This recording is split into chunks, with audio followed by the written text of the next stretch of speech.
Welcome back, ladies and gentlemen, to another week at Apollo Racing Club. It's going to be our GT3 League here at Kyalami this week, and it is looking like it is going to be an exciting race, just looking at how free practice went. Getting ready to go into qualifying, but joining me here in the commentary booth again is going to be Fred Forsberg, if you'd like to say anything to the nice people watching at home.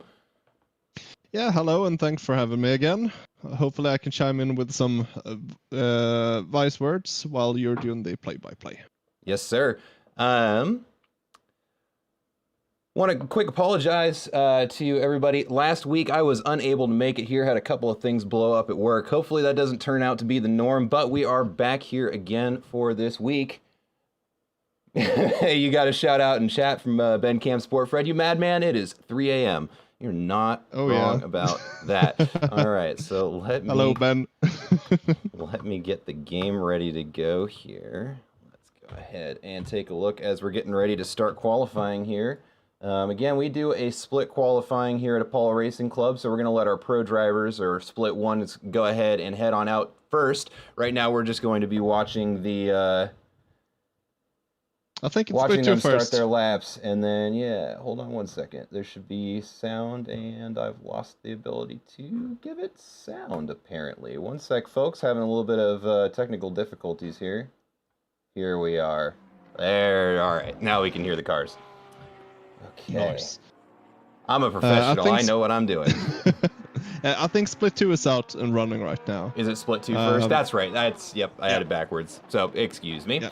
Right now, currently watching Sam Carsala here out in the number 51 Porsche. Not a new name, but this is his first race in the league. Right now, he's actually away from his home country, if I remember correctly. And he went and bought as cheap as he could find, steering wheel and pedals so that he could be here tonight. Got to race with him on Thursday in our GT4 league, and he was crushing it until he had a couple of unfortunate incidents. So he's going to be looking for a little bit of redemption here, rocking that pink pig livery. Was confused once, I think, when I was commentating with Adam several weeks ago for Peppa Pig, but it's actually modeled after the Pink Pig Porsche from the 1971 Le Mans car that actually won that year. So a little bit of motorsport history for you there. But he is starting his hot lap right now, and we're going to stick with him here for a little bit because it looks like it's going to be a little while until anybody else is really out there pushing most of the track. If you look over on the map over there on your right-hand side of the screen, you can see a lot of blue dots here. So once those turn gray, they're going to be on their hot lap right now. Sam taking this looking like he's keeping it nice and smooth, nice and tight. But I think, Fred, you could probably talk a little bit more about how this lap is looking because you are way more familiar with the Porsche than I am. Honestly, I haven't driven the Porsche too much, but I made the setup that is running right now. So he's currently running a lot of wing, which makes the car super stable through the high-speed corners, which is an issue that the Porsche has. But he loses a bit of top speed on the straights. He specifically told me that he wants a super stable setup just because of that, let's call it subpar rig that he's running with right now. And yeah, it's looking tidy thus far. It's not hitting the curbs too hard, which you can't do in the Porsche. And yeah, going through the hairpin, tidy, running maybe a little bit too wide there. You want to hug the inside to get the best possible line. Let's see if he managed to get the right line through here as well. He cuts in, looks good, but he runs wide there. You want to hug the left side and then turn in earlier for the braking point. You see how wide it becomes there. Yep, and that's not the optimal line through there. Going into Sheeta, let's see if he manages to shug it in. Not close enough to the curb for the optimal line, not going wide enough either. And brakes on the right mark, turning into the final turn. Not right in the curb too hard. Good exits. Let's see where we end up. Expecting a 42 maybe? That's what I'm thinking. 43-1, so he's almost there. And I think he was pulling back just a little bit just to make sure he got a lap on the board, and we might see him start pushing here in just a second. 99 Pop Dog crosses the line with the first one, 42.5. We're going to have another time here from the number 536 car. That's going to be Kuglai Salon, comes with another 43.8, and Johnny Ashley here with a 144.2. So we're starting to see some times coming across. Yeah, impressive that the McLaren manages to go faster than the Porsche, because the BOP for the McLaren is extremely bad here. The only car that I'd say is worse than the McLaren here is probably the Lexus and the Mercedes. So good job by Pop Dog to put it on provisional pole for now. for now. We'll see if that time stands. After seeing how some of the pros were doing, I don't think it will, but that should be good for his split for sure. Looks like we got another couple of cars putting in second as well. Yep. Fairly certain that he's using my setup as well. That was very much a last-minute one. I made it like maybe 15 minutes before free practice started. So hopefully it does well for him. Right. Bara is a new name I haven't seen before. Yeah, we have actually quite a few new names here and we're watching one of them on stream right now. Justin Robinson in the number 113 Ferrari just came across the line a little bit ago with a 146.0. Going to be looking to make a bit of an improvement there, try to move himself up in the split. Let's see, have we seen any improvements in our top 3 so far? Not yet. They all still have yet to post a better time. Right as I say that, Sam Carsala comes across with the 142.9, managed to shave 0.3 off his previous best lap. He's got to feel pretty happy about that. Yep. I'd hope that the pros get it to the low 40s, because that is probably the most optimum lap times you're going to get out of a 27 degree and 35 degree Celsius track. Mostly because you lose so much downforce because the air is so much thinner. Oh, look, Marquez on the pole. Yep, I see that. Provisional pole at the moment. And what lap time did he manage? With a 142.5, so cinches it up by, and actually we have a tie for second place right now between Pop Dog and Yi Chang, with both of them setting a 142.555 down to the 1,000th. Ooh, that is going to be that's pretty impressive. Cool. Oh yeah, that's really cool. I'm sorry for drifting off a bit from the race, but I have to tell you about a endurance race I did on Solder earlier. Please do. A few months back. So, after a mixed condition qualifying, my good friend and teammate for that race, Niklas Huben, who is the fastest driver I've ever raced with, him and another guy on qualifying put the exact same time with. It was like 2 seconds difference because the gap was so low. So we started second, but the timing said 0.000 seconds. And yeah, it was just crazy. It was so tight. That's actually we ended up insane. finishing second that race, if I remember correctly.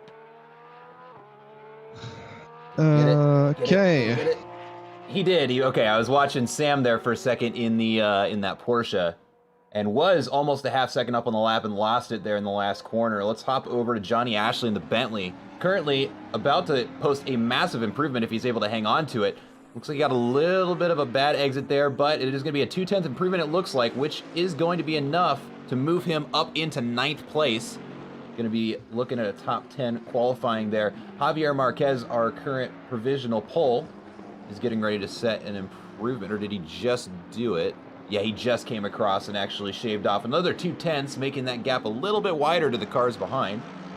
Yeah. Let's see, who else is on? Somehow the McLarens seem strong. Perhaps they've figured something out with the setup that makes it very drivable. My experience is that it just doesn't have the grunt on the straight, sadly. So perhaps it's a good qualifying car, but I know in the race that it's going to be overtaken by pretty much everything. It is going to struggle. Josh Kimball in the ARC Rexus comes across the line, posts an improvement of his time, sets a 144.79. I saw he ran a little bit wide in Cheetah, so definitely lost some time there. So there is some more potential there for him. We'll see if he's able to pull it together for his next lap. We're going to hop over to Chris Ngurian in another McLaren, currently 1.2 seconds up on his previous best lap, which would be a massive improvement in the standings. With just a couple of corners left, we'll see if he's able to cinch that up. He's going to have to be pretty... I mean, he's got a lot of time to work with, but got a couple of very difficult corners coming up here. We'll see how he handles Cheetah. That could end it all here. Yep. See if he gets the right angle. You want to slightly touch the curb, which he... Yeah. Didn't see if he did. No, he left himself some space at the same there. time, at the same time, he wants to improve here. So, safe exit as well, not running. Let's see. That puts him... 143.7, yeah, moves himself up into 14th place. That's a massive improvement. Yeah, but at the same time, that shows you how competitive the field is. That even though you improve by over second, you only gain like, what was it, 4, 5 spots? 5 spots, That's yeah. really good. Yeah, I mean, so there are two things that are really exciting about this qualifying session here. One, we have two splits here. Half the cars are out right now, and we have 22 cars on the track right now.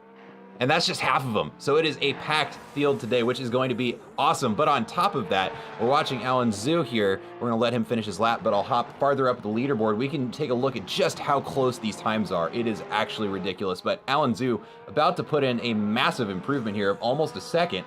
Goes from 144.4 to 143.6, moving himself up into 14th place. Let's take a look at our current provisional pole, Javier Marquez.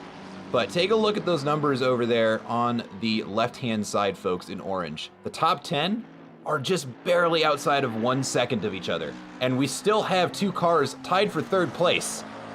These times are insanely close. And come race time, it's going to mean these drivers are going to racing very similar paces, which means we're going to have a lot of action. Kyalami's not a particularly long track either, so we're going to see a lot of really exciting driving here. As we approach the halfway mark of qualifying, that means split one is going to make their way out onto the track, so we're going to see the pro drivers getting the chance to get their tires nice and warm and set hot laps. Did we miss something? Yeah, Pop Dog went wide on the final turn and invalidated his lap. I'm not sure if he was improving, but he went wide on the exit of the turn.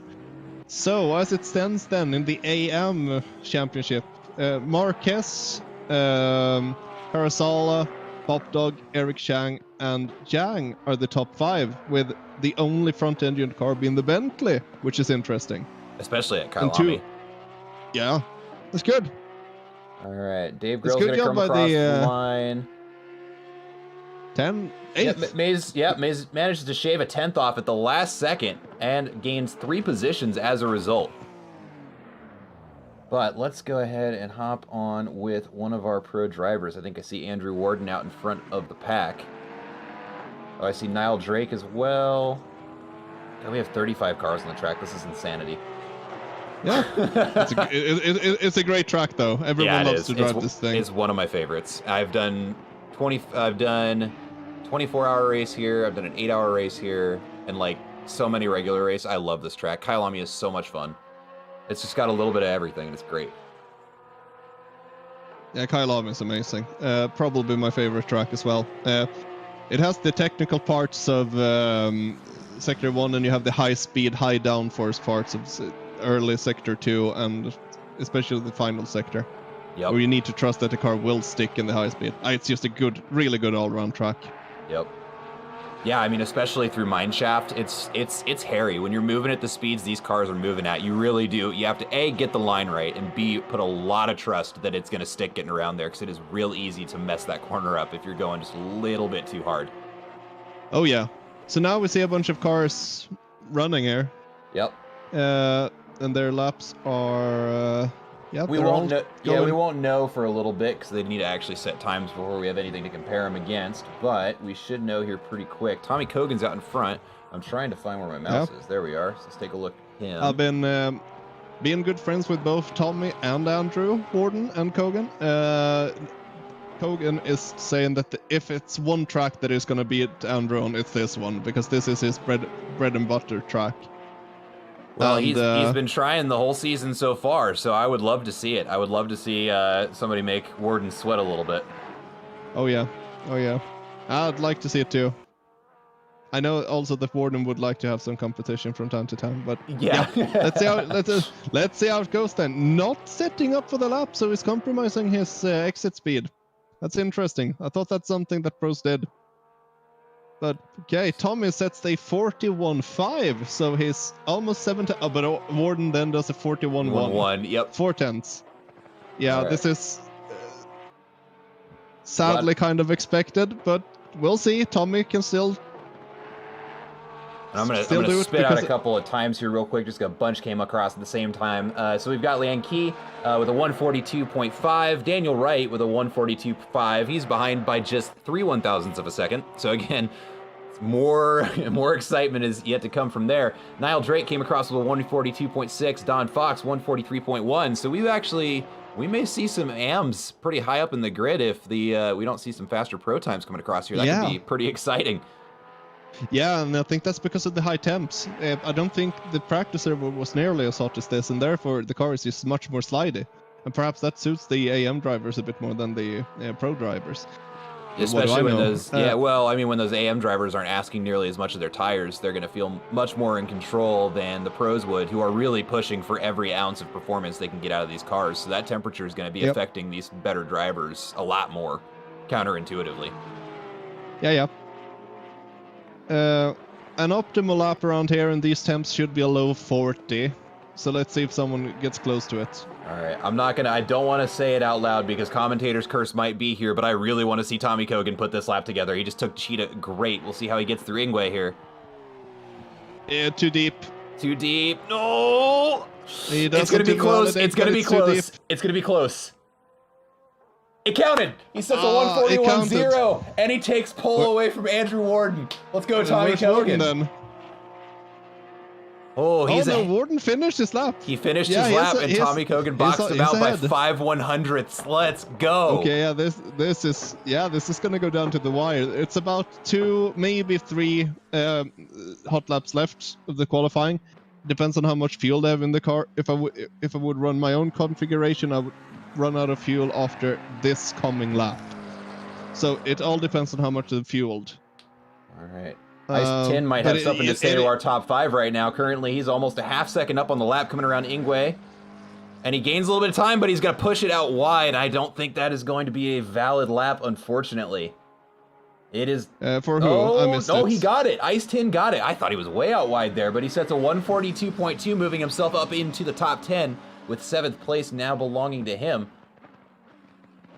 Let's look around. Yeah, Andrew Warden is 3 temps up, and Kogan is not improving this lap. Oh wait, no, he's improving by 1/10 at this point. Let's see if Andrew... Yeah, he's still 3 temps up. Looks like Warden is gonna take back pole.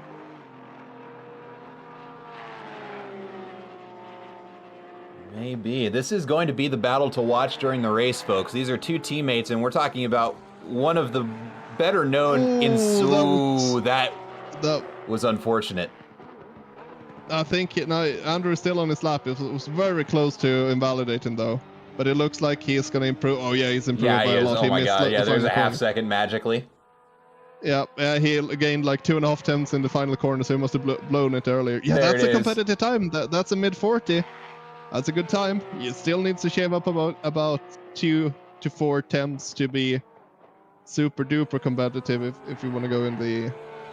For example, the qualifying I had for the 12-hour I was supposed to race today, which got cancelled. All right, and then Michael Wojcik over here sneaking in with 3rd place time, now sitting on the podium with a 141.5.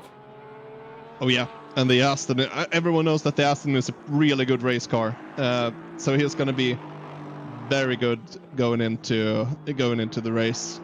Yeah, way more consistent car than the Porsche. Yeah, I was gonna say that word specifically, especially at Kyalami, which really can throw you for a loop if you're not paying super good attention. Having a platform as stable as that Aston Martin is really gonna pay off.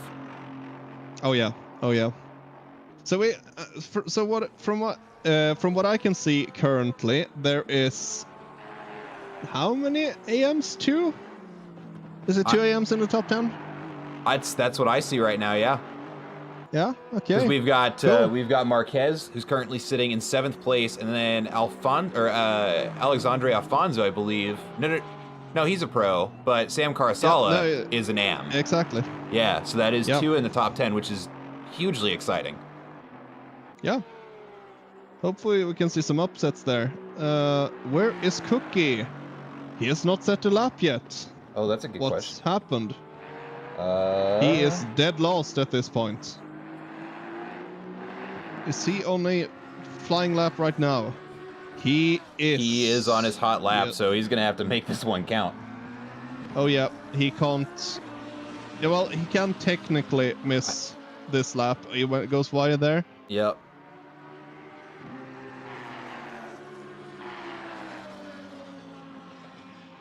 Took mineshaft nicely. Managed to get the car over into the mid side of the field so he can really cut across that. Feeds it to the outside there nicely. Does it? No, it does. It's smart to be safe through there. Yeah. Just gives it a little kiss. It goes too deep though through there, so he really compromises his line there. Still gonna, let's see, is it a valid lap though? 42. It was. Yeah, he gets into the top 10. Yep, and he is going to push out Sam Carasala from the top 10. So now currently our only AM in the top 10 is going to be J. Marquez. Yeah, and in a McLaren on top of that, which is very impressive according to me.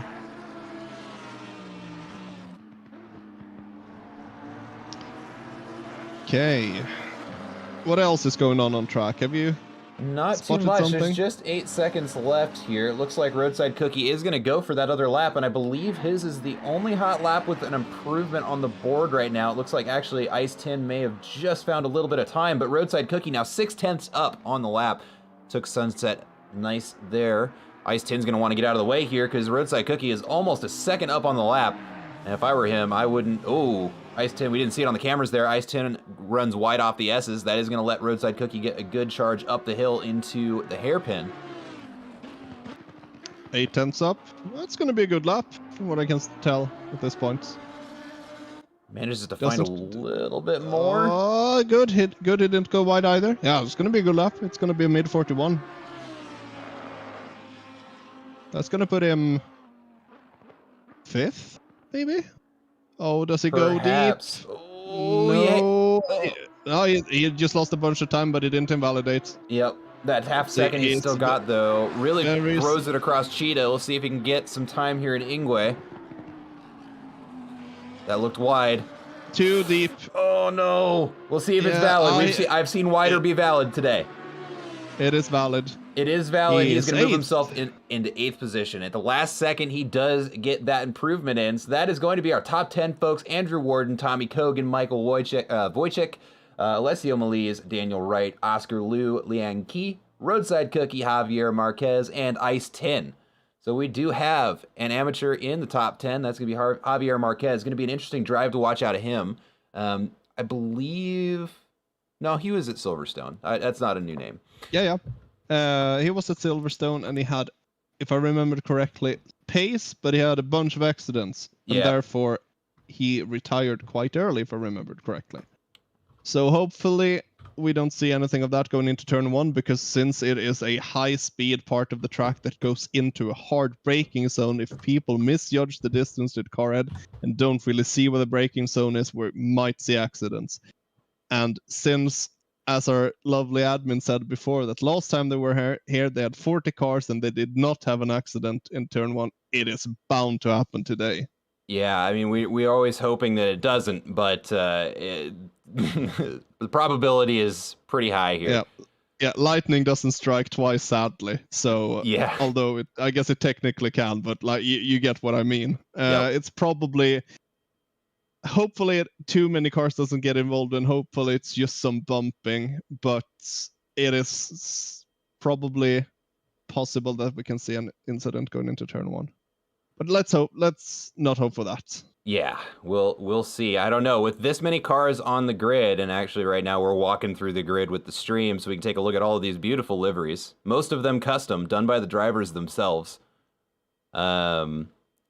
There's a lot of cars to go into turn 1 here at Kyalami, and it is going to be interesting to see if we're able to pull it off without any major incidents. How many are we in total? I believe the number is 35, but I may be mistaken. Yeah, I'm gonna have a double check. Sorry for not. No, please do. We are 35 cars on track. Hey, I did it. Good job. But I see that there's a distinct lack of Hondas on here, so no one is trusting the VTEC, which is sad. Has Warden been dumped yet? Not yet, but his teammate is going to try. Tommy Kogan did have provisional pole during qualifying until Andrew got fed up with him. ate him up and spat him out in second place. But we also have that Aston. He's been looking racy lately. Sadly, been in a few incidents, but I honestly think that the Aston could be a really good race car. Especially when it's in high fuel load, just because of how stable the Aston platform is going through the high-speed corners. Although it's way more understeer than the Porsche, I honestly think that it's a better race car than the Porsche. think you might be right there. At least I would have a hard time disagreeing with you. And don't really know about the Ferrari on this track. And the league races I've done on here, I've not really seen too many Ferraris be competitive, honestly. So it's going to be interesting to see what Mellis can do. For sure. Real quick, just before we get too far into this race, we're going to see them begin their formation lap. Or it's not a formation lap. What was it called again? Pace lap. That's the word, because it's a rolling start. Anyways, they're going to start that. I just, real quick, because I didn't do it earlier in the stream, I do want to take an opportunity now to thank our sponsors, especially SimGrid, who is helping us organize all of this league right now. It's our GT4 league is entirely organized out there, as is our GT3 one. If you're ever looking to get started up there, go to SimGrid. Look us up. It's Apollo Racing Club, and that's where you'll find all of the things that we're doing in Assetto Corsa. And we're also going to shout out Grid Finder. We are an approved Grid Finder league. If you're ever looking to get started out on the track, Grid Finder is the place to do it. The site's really easy to use. You can put in your time zone, the game you're looking for, and the level of skill, and they will help you find a league that you will fit right into. We are approved over there, so you'll find us there as well. Big thanks to them for partnering with us. But that is going to be it for the ads. What is Andrew doing? I don't know. What am I looking at right now? Where is my camera? And Andrew, for some reason, just drove out onto the grass. What is he drinking? Probably. I am very confused. Because, first of all, the pressures are going to be completely ruined. Because the tires are cold, and if you go off track, you're going to bump a bunch of pressures out of the tires. Perhaps he's overpressured the tires and I've noticed this and needs to get pressure out of the tires, and that's why he's going on the grass. But knowing him, I don't think that that's the case. I just think that I don't know, fell asleep at the wheel? It looked really strange nonetheless. Yeah, he might have just been looking away. Hopefully that's not going to impact his race too badly. But look at this field, folks. There's just so many cars. We're going to make sure we're getting our money's worth out of the helicopter here. Let's take a look.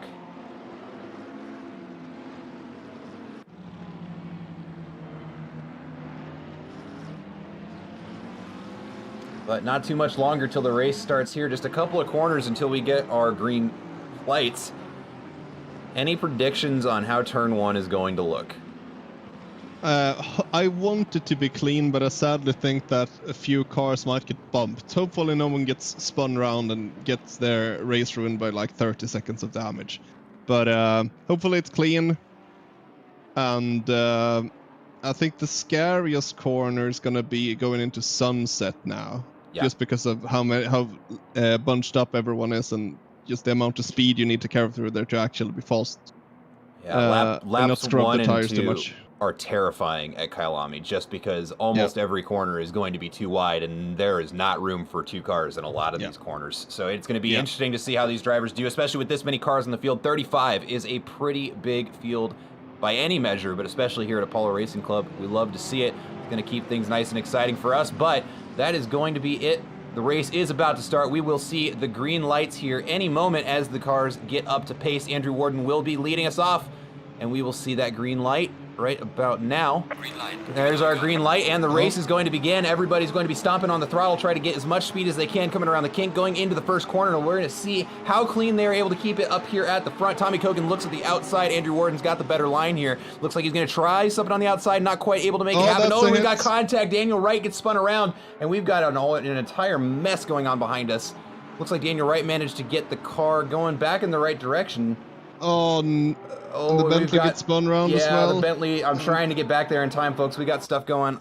Oh my goodness, we've got, it looks like Alan Zoe sideways. Oh, there are a lot of cars sideways. Uh-oh.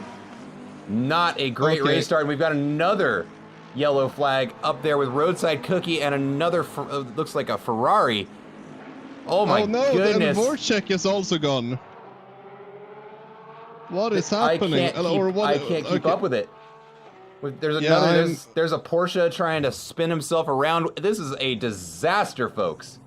Cody Barrett just gets back out on the track. Cookie returned to pits. I think he's done. Looked like someone disconnected. Barrett's out and driving again. Mellis is driving, good resilience. Fleischmann is driving, his car is completely broken. Yeah, I'm looking at Kuno Karsara, Yang right now. His is just demolished. He's going to be in the pits here pretty soon. Wonder what happened. Oh yeah, and that's another. But yeah, Ryan Barra, his Porsche is also really borked. I mean, I think the only ones to come out of that clean are going to be Andrew Warden and his teammate Tommy Kogan, who are coming around Ingwe right now to start off lap 2. And I think they may be the only cars on the entire field right now that don't have damage. Yeah, hopefully, like, that's an interesting send by Kubalay. He forces the we've got Ferrari of Yang wide. We've got more yellow flags back at Mineshaft now. Or no, that's the Crocodiles, actually. Let's see if I can get back there in time. 113 car of Justin Robinson, that Ferrari there, just now making his way back out on the track. Yeah, what a first lap. Not the type of action that we like to see, but it was action-packed nonetheless. It certainly was. We're going to let our race leaders go and do their thing. It's certainly a tight battle, but I don't want to look away from the pack right now because there is just entirely too much going on over here. Right now we're going to be we're focusing on Ice 10, who's going to be coming around Sunset right now. Got a little bit of damage to the back of the car, but he's getting chased down by the Porsche of Niall Drake right behind him. And man, most of these cars have seen better days, but I don't think only a handful of drivers have gone to the pits to try and fix the damage. And it's going to be unfortunate for those drivers, but maybe the right decision because some of those were some pretty massive hits, which in these GT3 cars can be very detrimental to its ability to get around a track, especially here at Kyalami. Okay, it looks like Eric Chan is going to go up the outside of Yang, going deep into the braking zone. Bumps into Kubalay. Kubalay gets forced wide. Oh, and collects him on the way back in. It looks like the Ferrari is going to be able to squeak past him. God, there's just too much going on for me to try and keep track of it all. We're going to keep an eye on Kubalay here. He's definitely fighting with that Ferrari. Might get the inside pass here. I think he's going to make it happen. We'll see if he's able to hang on to it. The Ferrari's going to get the cut back to try and make the charge up to Cheetah, but I think that is going to be the Mercedes out in front. Let's see what happens here. Death Curve doesn't take any more lives there, but the Mercedes does get a little bit loose there on the outside. Let's see, shifts it down into Ingwe. Nice cut there, runs it out a little bit wide. That's going to be a compromise. He's going to have to lift there a little bit, but manages to keep himself out in front of that Ferrari. We've got more yellow flags in Ingwe right now. I think somebody just ran a little bit wide there. I don't see anybody stopped. But the action continues. A slow-moving car. Yeah, Josh Kimball got spun, probably by Pop Dog, because both of them were slow out of there. Uh-oh. I know this might sound a bit unprofessional from a commentator, but the reports channel is going to be real spicy after this race. Yeah. Bring your popcorns, kids. What's going on with Kriegs? Just teleports back to the pits. I saw the back wheels were moving, but the front ones were not. Not sure what happened there where he locked the front tires and they were stuck, but that is going to be his race over. Number 5, Cookie, teleports back to the pits. Oh no, server! And the server just quit on us. Did admin... I didn't see anything in chat. Is admin gonna force a restart? I don't know. Would you mind hopping over into one of their voice channels and asking to see what happened there? I'll be back, good sir. Yeah, and we're gonna look at something else stream. Let me go mute that. Okay, so we're just gonna look at the starting soon thing because I don't have anything else prepared because I didn't expect that to happen. So every week is a new adventure, isn't that right? Chat, how's everybody doing out there? You don't get very many opportunities just to focus in on those of you, whether you're lurking or not. If you're able to chat, go ahead and say hi. I see 11 of you watching right now. Let's get at least 3 of you chatting. How's everybody doing? Happy Saturday. Tell you how my Saturday's gone so far. I got the opportunity to go hang out with some friends on Friday night and consumed more alcohol than I have in like actual years. And so I have just been playing the recovery game all day today, running on Monster Energy drinks and a Wish right now. And the race is keeping me nice and excited. So I guess that's good. But now that you're back, Fred, do we have any updates? So what has happened is probably a Windows update on the computer that the server's running on. No Yes, sir. way. So Oh. what is gonna happen here is that the server is gonna restart from the race start, and one of the server admins is gonna make a entry list with a qualifying order, and Okay. therefore we're just gonna restart the race. So all the carnage we saw at the start was just a tease for the real start that is coming up shortly. Oh, that scares me. All right, well, so they're gonna get that sorted out here. I can't say that I'm too terribly disappointed. Because that was quite the race start there. So hopefully it cleans up a little bit. We'll have a little less action going into well, the real race, I guess. Yep. I'm getting some things set up here.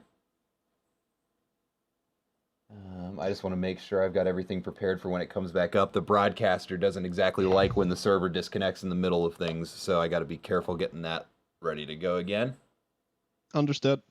So yeah, server issues has been the 2 words of the day for me today. Yeah, because you were just saying in qualifying you had something else happen with the server you're trying to race in earlier. Yep, I was gonna have a 12-hour race, and something got messed up with the entry list. So me and my dear friends from the Onid community sat and waited for them to try to resolve that issue for about 3 hours before the admins just threw in the towel and said, "No, it's not happening today." So yeah, that was interesting, but we had a laugh most of the time. It was good getting to know Christian and Ben. Absolutely. No, it's one of my favorite things about this game is just it, especially now that I'm starting to personally with my driving getting to the level where I can actually race in some of the bigger leagues. Just how many people I get to meet from around the world. It is so cool. I've played video games my entire life, and it is something unique to this community, sim racing specifically. That it's the coolest thing. I get to meet people from everywhere. I love it. Oh yeah, and another thing that is really good with sim racing is that it's usually a bit more mature people, so we don't get a lot of young teenagers that just scream a lot. For usually with an asterisk. Most of the time. That we get in, for an example, MOBAs or FPS games. Right. Oh yeah. I think that's great. And also when it comes to this, everyone has the same passion. Everyone loves racing. Everyone loves cars. Yep. So everyone's here for the same reason, to live the racing, so to say, because most people are not able to do it in real life. So here we are, enjoying ourselves in the simulators instead. I think that's my favorite thing about it, is just the fact that I don't have to worry about, so I primarily drive the GT4s. I love them. They're fantastic. But if I were to drive one of those in real life and I bin it and put it into a wall, that could be a $120,000 mistake. In Assetto Corsa, it's not any dollar amount mistake. I can just put the car back in the pits and keep on going about my life. And it's just, there's something about real motorsport that you can't exactly capture in these games. But I do have to admit, don't miss the massive risks of injury and financial damage. So. Oh yeah. My parents are very happy that I'm doing simulator racing instead of real life racing. Although I'm gonna start doing real life racing at the beginning of next year. Is that right? Yep, I'm gonna go down to Germany and do RCN and VLN races to get German national racing licenses, and in April I'm gonna get Swedish racing licenses. So I'm gonna start racing in real life. That's so cool. Soon. That's awesome, man. Best of luck. Thank you. It's going to be needed. I'm probably going to die on the Nordschleife, but we'll see. Hopefully I can come back to do some sim racing afterwards. Oh, man. I love watching people drive around the Nordschleife, but it is just way too much for me to remember.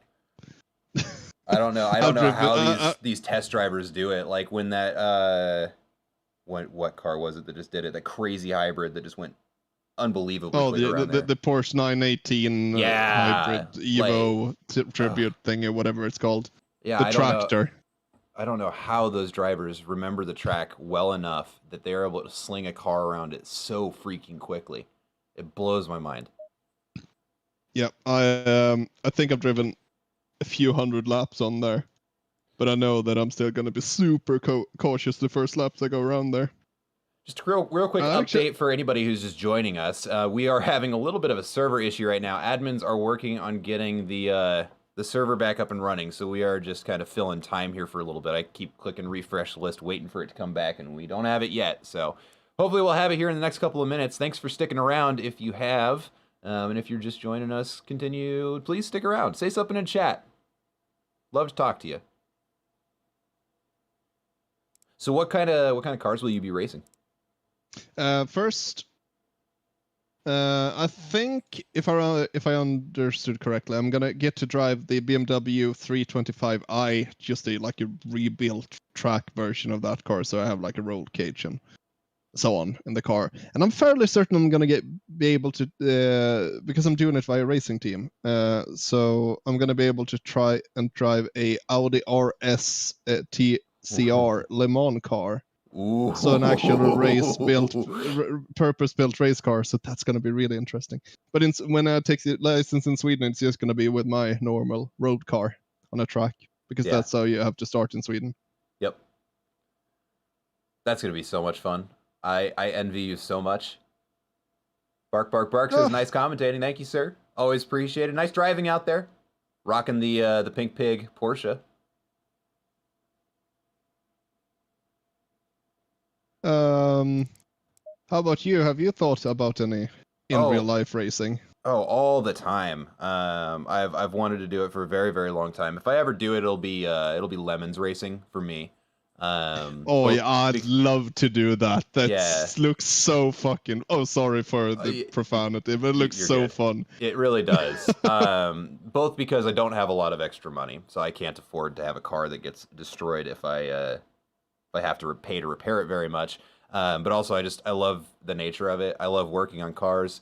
I love trying to make something out of basically nothing. And so the whole concept is just so fun to me. Is basically hop on eBay Motors and Facebook Marketplace, try and find somebody who can be swindled out of a car for a 6-pack of beer and make a race car out of it. And it's just the coolest thing. I love it so much. I just don't have the garage to work on a car right now. But as soon as I get moved into a different place here, hopefully in the next couple of years, I will be all aboard that train. Server is back up and running. Fantastic. I was just about to hit refresh. And I'm apparently the first guy on the server because no one's here. All right.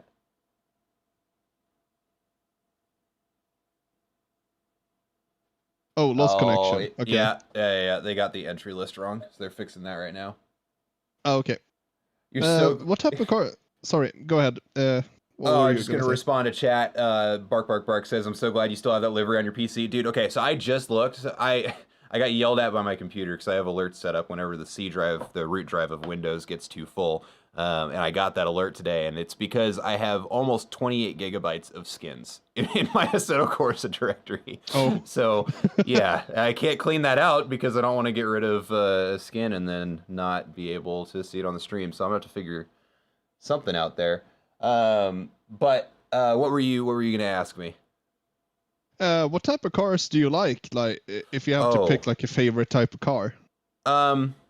Man, that's tough. Yeah, I know. That's one. So favorite kind of car like that I would want to take out to a track, that I would want to own personally as like a daily driver, or just like if I could say this is the best car, it would be that. Well, let's do Sunday drive car and like everyday car. Sunday drive car, C8 Corvette Z06. It's not out yet. Okay. But I want one desperately. I have been a fan of Corvettes for as long as I have liked cars. I love that they're cheaply made. I love that they still have pushrod engines because it feels more responsive. Just everything about it, from GM's perspective, has been designed for it to be as fun of a sports car that we can make. And just especially with the redesign, with them moving the engine to the middle of the car where God intended, it's just, I love everything about it. But I won't have one until I'm in my 50s. And for a don't say that. But for the Sunday driver though, that would be my selection. Would be a Corvette C8 Z06. The everyday driver though, that's a different answer. I would probably get a BMW M4. if I'm being completely Okay. honest. I would stick with and I would, if I could afford it, I would get the GT4 trim, and that way I could have just, I mean, literally that's the car I drive anywhere there's a GT4 league is the BMW M4, and it's just I love the car. So you're excited for the new M4 GT3 to get released early this coming year? Then. Yes, I am. I've got a grin from cheek to cheek or ear to ear when that's going on because actually bark there in chat. Escarsala in the race. It is mostly his fault that I am as into BMWs as I am. But yeah, he very effectively got me on the BMW bandwagon, and when they announced the M4 GT3, I got very excited, both because the M6 is an older car and it doesn't get a lot of love from Kunos anymore, but also because it's interesting to see another car from the BMW M Series lineup end up on a racetrack with a different classification. So very exciting news. Server should be up again. I'm trying to load in. It's not going particularly well. There we go. Okay, yeah, I'm connecting as well. All right, let's get some things sorted out here. It's going to take them a little while to get everybody back into the server. So we should have a race here in a little bit, folks. We're getting there. Yep, they're going to have to jump sessions as well. Yep. So, if I were to pick my daily driver and my, what's it called? Sunday, yeah, your Sunday driver and a daily driver. Yeah, exactly. So my everyday driver is probably gonna be the one I'm actually driving right now, because I've been really fortunate to be able to drive a pretty cool car as a daily driver. Although I'm not a big fan of electrics, this one is actually pretty cool and I like it. What is it? I actually don't know what you drive, so what is it? So for my daily driver, it's gonna be the Audi e-tron GT. Interesting. Okay. So it's basically a big luxury sedan, 500 electric horsepowers, 4-wheel drive, every type of like technological advancement you can probably find in the car from this day and age. Just a really comfortable car to drive every day, and it's big. On top of that, so you actually fit people in it. For the Sunday driver, I am an Italian fan from like at the bottom of my heart, and I own an Alfa Romeo as well.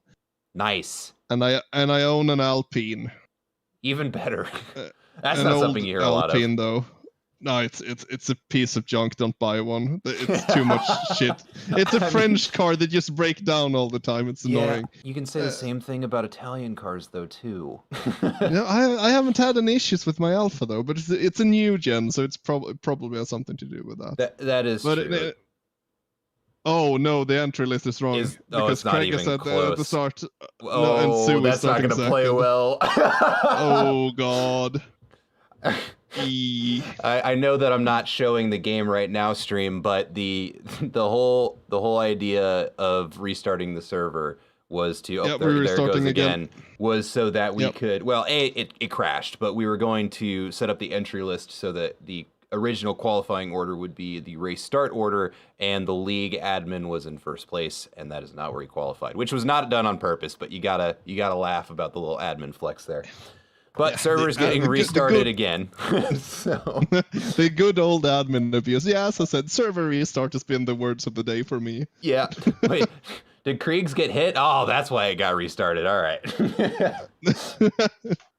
I'm gonna ask him after the race just to fuck with him. Yeah, you kind of have to. The joke has to be made at least once. Oh, I'm loving the Gen chat right now too. We got one of our drivers. Well, it looks like my kids won't be eating dinner tonight. Oh my goodness, I love this community so much. This is fantastic. I also want to give a big shout out and a big apology to Johnny Ash from the Own It community, because he is just as me a European. Yeah. So it's late. It is very late at this point in Europe. So. Yeah, big thank you to our co-commentator Fred here. It's probably, what time is it now? Almost 4 in the morning. Yeah, that's not acceptable, buddy. And the race should be done by now. That's the funny part. Or well, it would be in the latter stages of it. I think we'd have about 20 minutes left. But server being restarted again. Also, let's go ahead and we're gonna give a big shout out to our admin staff. This is not gonna be fun for them to be dealing with right now. I'm sure they're gonna be feeling a lot of pressure, especially with us jabbing at them. It's all in good spirit. I'm glad you guys are the ones doing it, not me. I'm a server admin by day, and when things like this break, it's just stressful. So hang in there, guys. We all love you, and thanks for trying to get it fixed for us here tonight. Should be up now. Yeah, that's what I see as well. Let's go ahead and get back in there.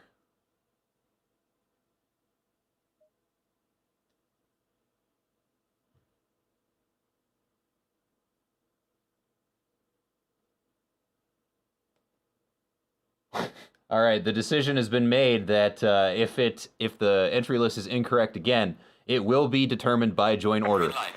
I'm not sure how that's going to. I don't know how that's going to affect the standings in SimGrid.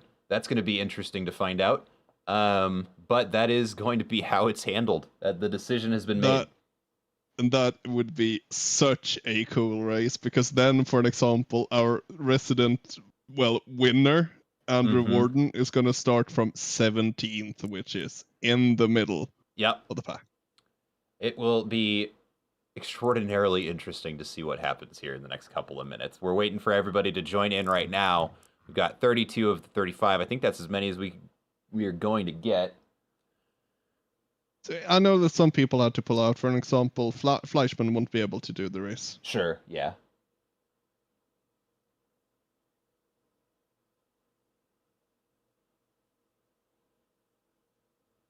All right. We should have a session skip here pretty shortly. There it is. Yep, there we go. And we are on the starting grid. And it looks right. They did it. Big round of applause for our admin staff. Thank you guys very much for sticking with it. Would have been way easier just to cancel the race. So thank you to them. We have a race, and it is going to be an exciting one because we've already had the test run of turn one, or really lap one, and it was a bloodbath. So hopefully we've got a little bit cleaner of a track to race on now. But we will see. Now 2 minutes and 30 seconds until the race starts, and we're going to have our pace lap, and then we kick this bad boy off. 1 hour at Kyalami. We're starting just a little bit behind schedule. Going to be a late night for us all, but hopefully we'll have some exciting racing here to watch just in a little bit. I'll go ahead and bring us back over to... Actually, I need to make sure I got the broadcasting client working, because right now I'm pretty sure I don't. Oh, yeah, that's true. Yep, so... I see a thing in chat. One guy says no tire pressure saved. Yeah, if they didn't save their setup and only set the pressures. Oh no. People's pressures are gonna be all over the place. and George says, the head admin of the community says, way too much time to drink. That's good. Oh boy. All right, I've got the broadcasting client back. All right, I got control of the game again. Let's go ahead and shift our cameras over to the game. All right. We're looking at that starting grid again. Let's go ahead and let's just do one last quick walk here of all of these cars here at Kyalami. We're gonna walk right up the middle of the grid here. Take a look at all these custom liveries. Just a reminder, folks, drivers, most of them have done these by hands themselves in either Photoshop or GIMP. So a lot of care goes into designing these things. I've designed quite a few of my own. It really is a labor of love here. It really just speaks to the level of commitment we get out of the drivers here at Apollo Racing Club. It really is something to really appreciate about each of these drivers. And some of these are really, really good skins. Like none of them look, quickly, hastily done or anything like that. I mean, especially that Euro Yeet Porsche we're going over right now from Alan Zoo. It's one of my favorites. But, big lag spike there, but we got it back under control, and we are going to see these cars get ready to start rolling. Let's go ahead and hop back in the TV cameras.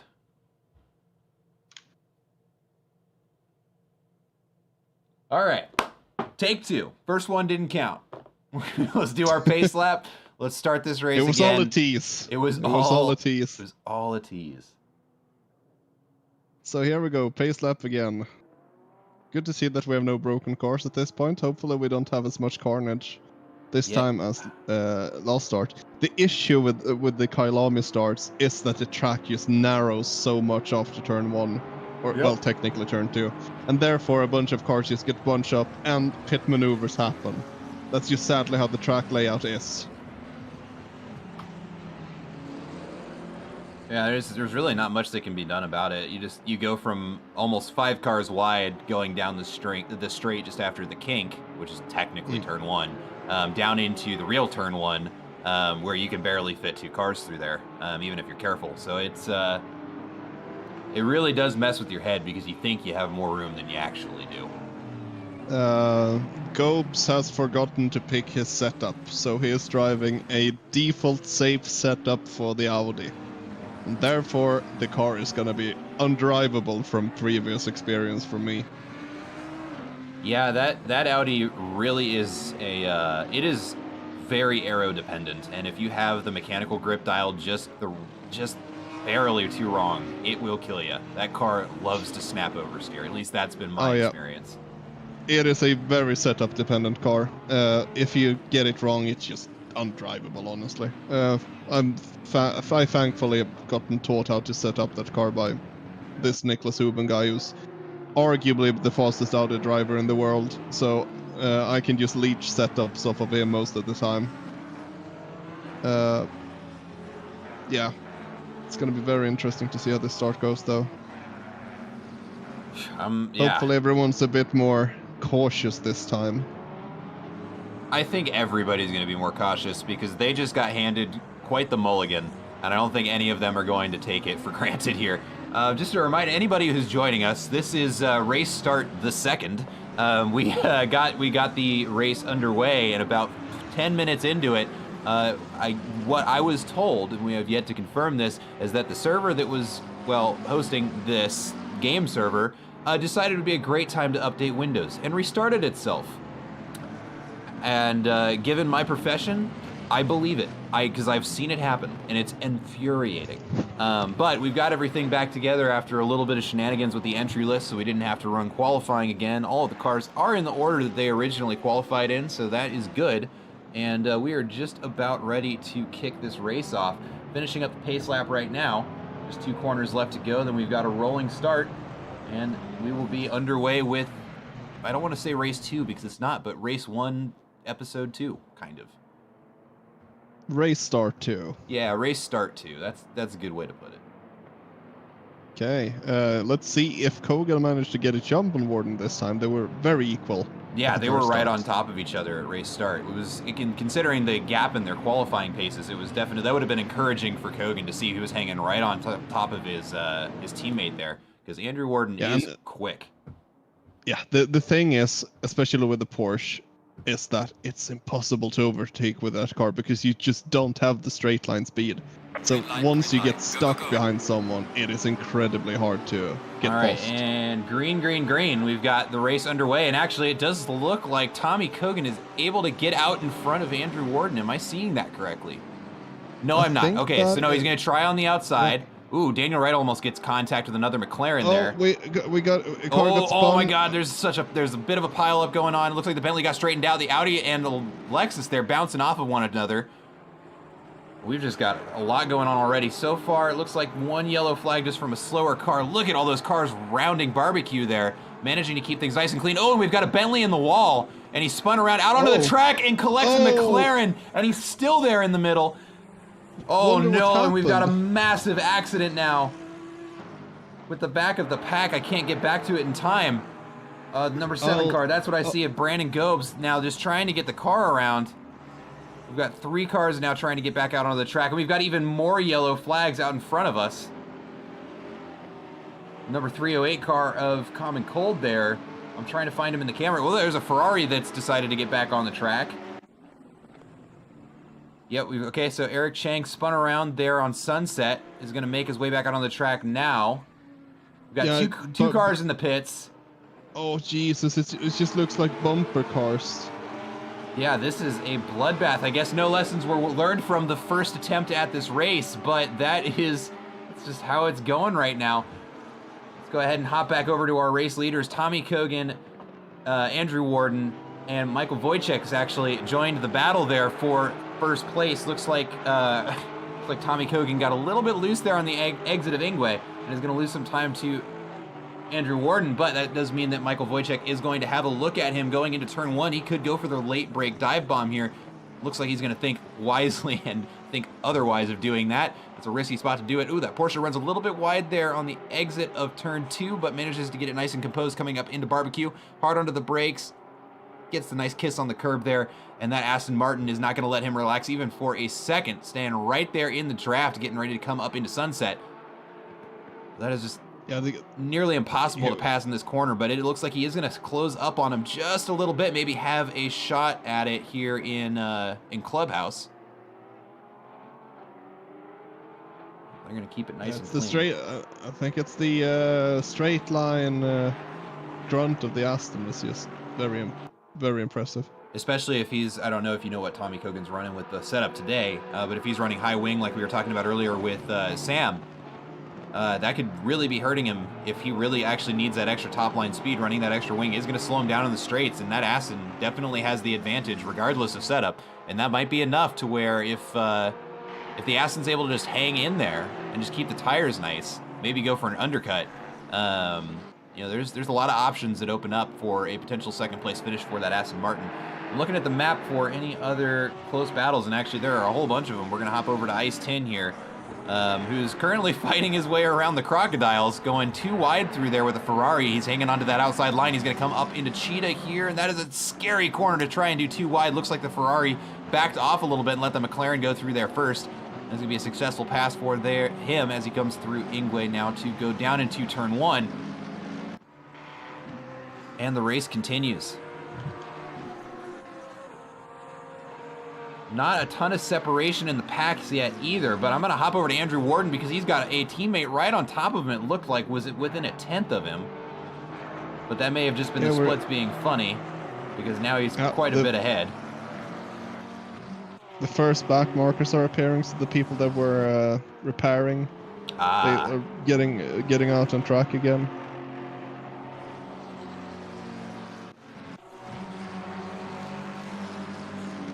Let's find us a battle to watch here. Can I go further down the field and see what? Looks like Javier Marquez has some company here. Barrett and Connor had a big tap going into barbecue, from what I could see there. But it looks like that battle is finished for now. All right, so then we're going to hop over to Javier Marquez, who's currently trying to chase down Liang Qi for 5th place, but he has Roadside Cookie in 7th behind him. Making sure that he can't think too much about that car in front because he's going to have to be defending against that Lamborghini, and we can see they are getting really close coming down here through Mineshaft. Scary corner to try and take with cars around you because it is a trust corner in the car. Ooh, and Javier Marquez goes for the bomb. And he does. Yeah, and it looks like he's going to be able to pull it off, but that Porsche, almost thought about going on the inside there of Cheetah. Thinks better of it, and that was the correct decision. That was a ballsy overtake there from Javier Marquez. Currently our only no, we've got Sam Carsala, who is also in the top 10 right now, but that is going to be Javier Marquez up into 5th place. Oh, yep. And that Porsche is not happy about it. Yeah, I think he's going to get... a bit of swerving. The Porsche's got the speed down the straight. And Javier dives out to the outside. I think that's going to open up the door for Roadside Cookie to look on the inside. Not quite, but the Porsche does get around on the straight. Must be running a low wing setup because he blew past that McLaren on the straight. Yeah, I think he was just tucked in so close to the car ahead, so he just had a massive toe. And at the same time, the McLaren also has to run a lot of wing because that's also a very aero-dependent car. Yes, it is. So they're pretty much in the same boat there, but the McLaren has better gearing for top speed than the Porsche does. That's true. I love driving that car because it sits so low to the ground. It feels like you're driving a rocket ship. It's incredible.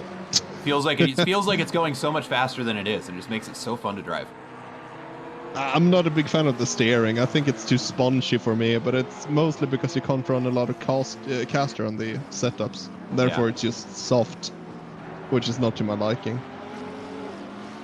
All right, let's take a look at another battle here now that these guys are loosening up a little bit. We're going to go over to, we were watching earlier, Sam Carsala, not far behind where we were watching in the Pink Pig Porsche. And he's currently getting chased down by Niall Drake, our resident controller user.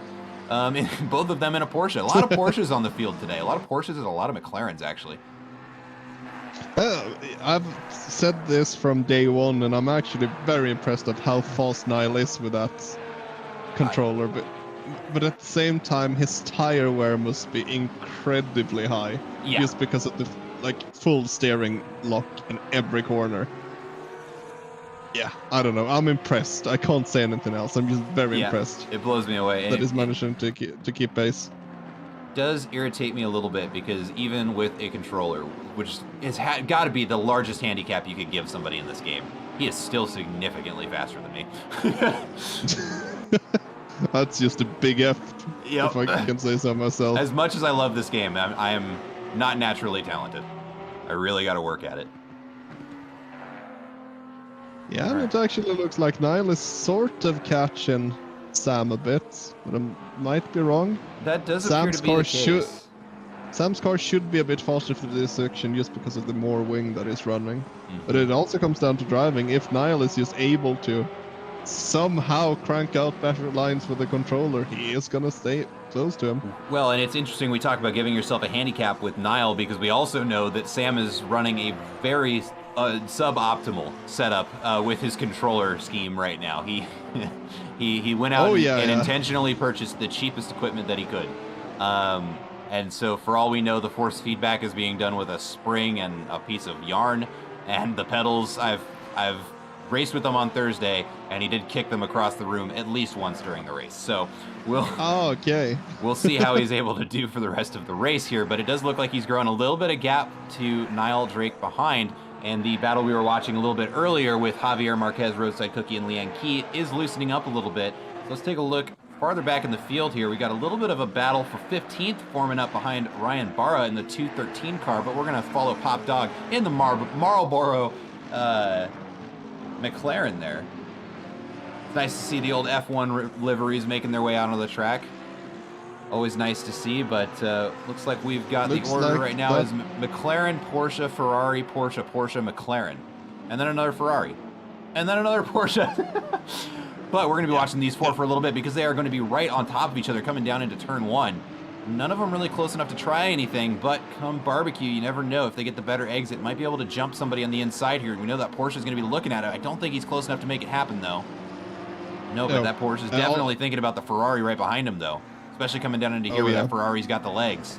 Might be able to get the draft close enough to maybe try something in Clubhouse, but we'll see. Much higher entry speed, but he has to brake because the Porsche's on the apex. Yeah. It's close, very close in the midfield. At the same time as Cookie is very close to the car ahead of him as well. Marquez is to really sweat. Now we're going to go down this...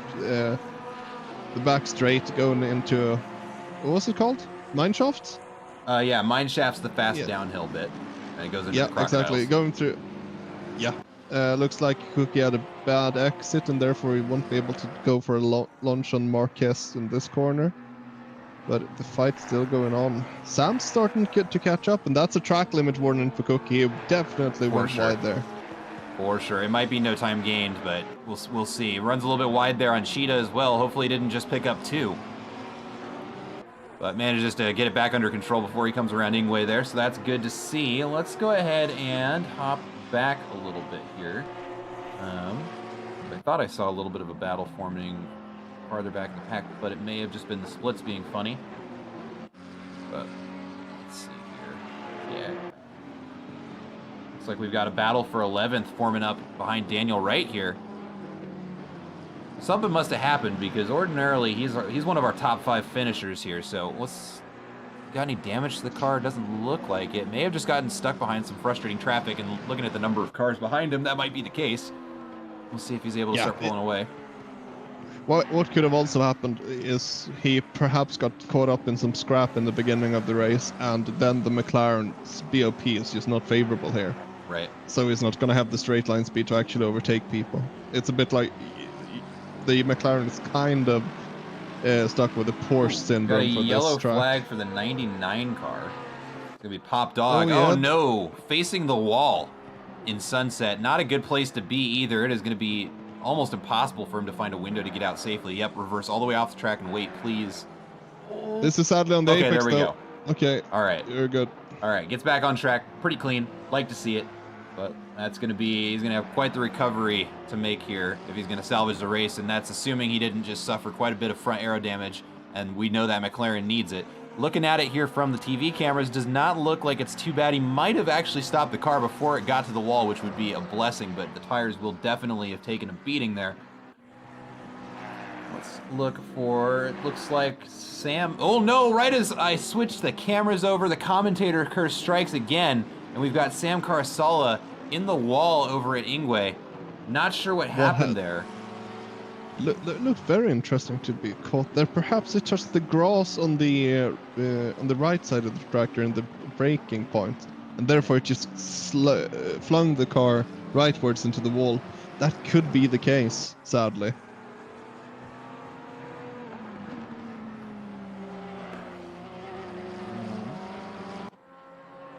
Common Cold says, would like to thank the drivers of ARC and... I'm not going to read that out loud, excuse me.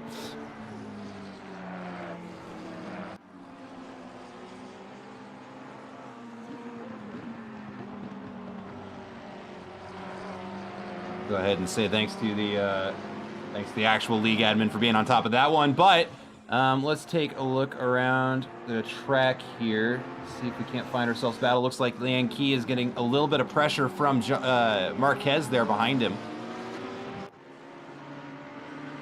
As they come down the hill into Mineshaft. Roadside Cookie still in it.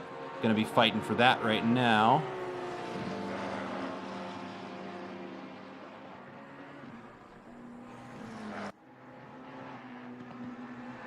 Ooh, both of them get a little bit loose there on the exit. That's going to let Roadside Cookie get a little bit closer to the back of that McLaren coming down into the Cheetah. Let's see if anything happens going into Ingwe. These cars are very close to one another. Porsche gets through there nice and clean. It looks like Javier and Roadside Cookie are going to get through there as well.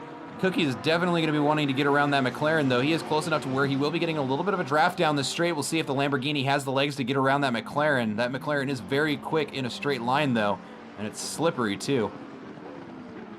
Yeah, looks like Marquez is running a lower wing, perhaps, than Cookie. Otherwise, the Lamborghini should definitely have a pace advantage on the straight of the McLaren on this track. But could just be wrong, also. I think that's the case from the testing that I've done earlier. We're going to hop over back to Daniel Wright. He's got some company behind him. It's like Michael LeBron and another in the other Lexus on the field. Or excuse me, no, that's Niall Drake.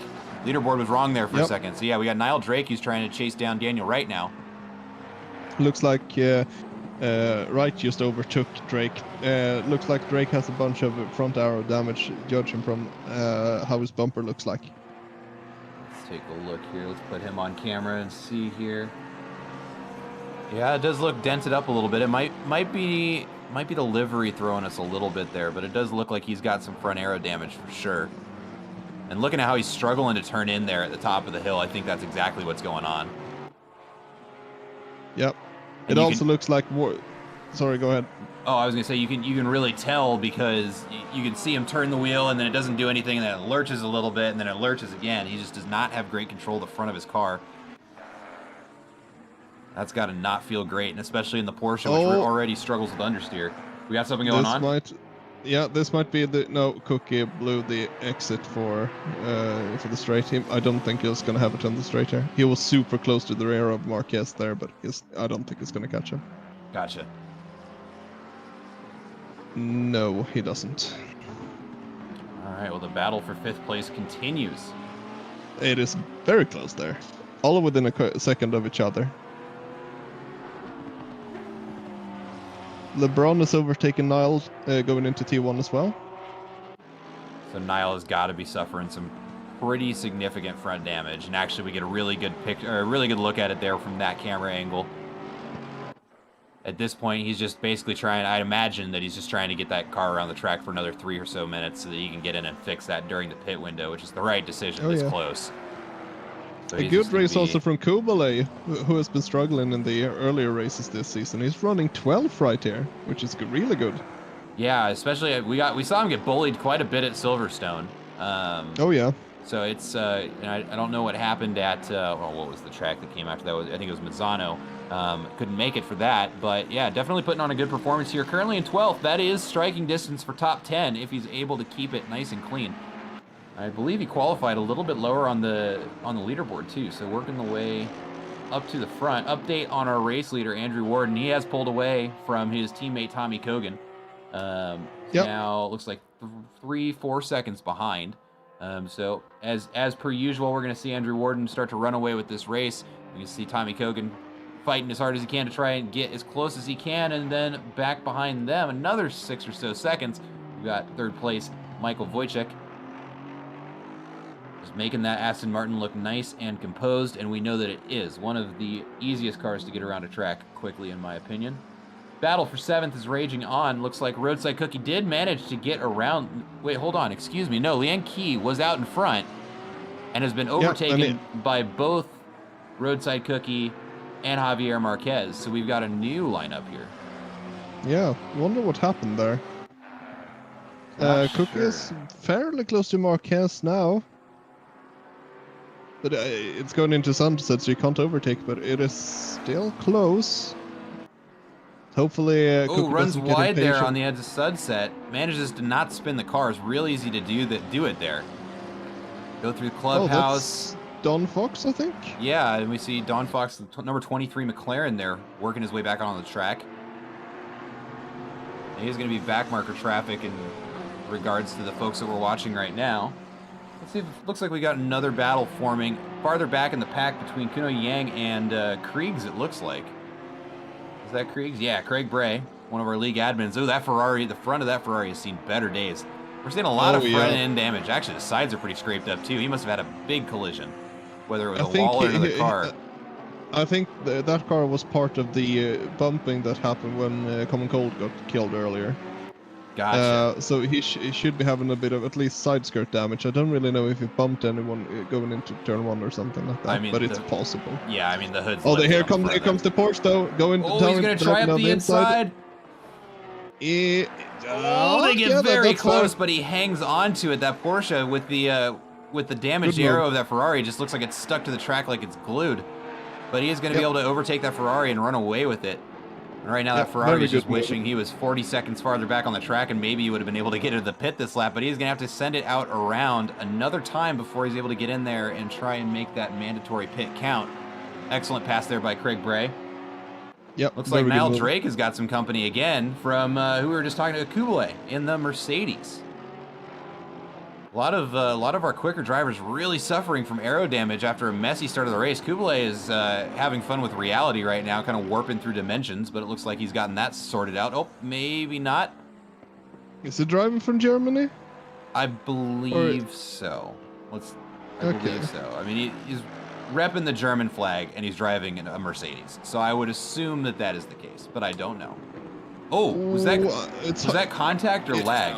I think that's lag. I think that was lag. I was gonna say it looked very sketchy if it was going for a move there. Yeah, it's got to be lag, and I want to keep watching, but I can't tell what's happening.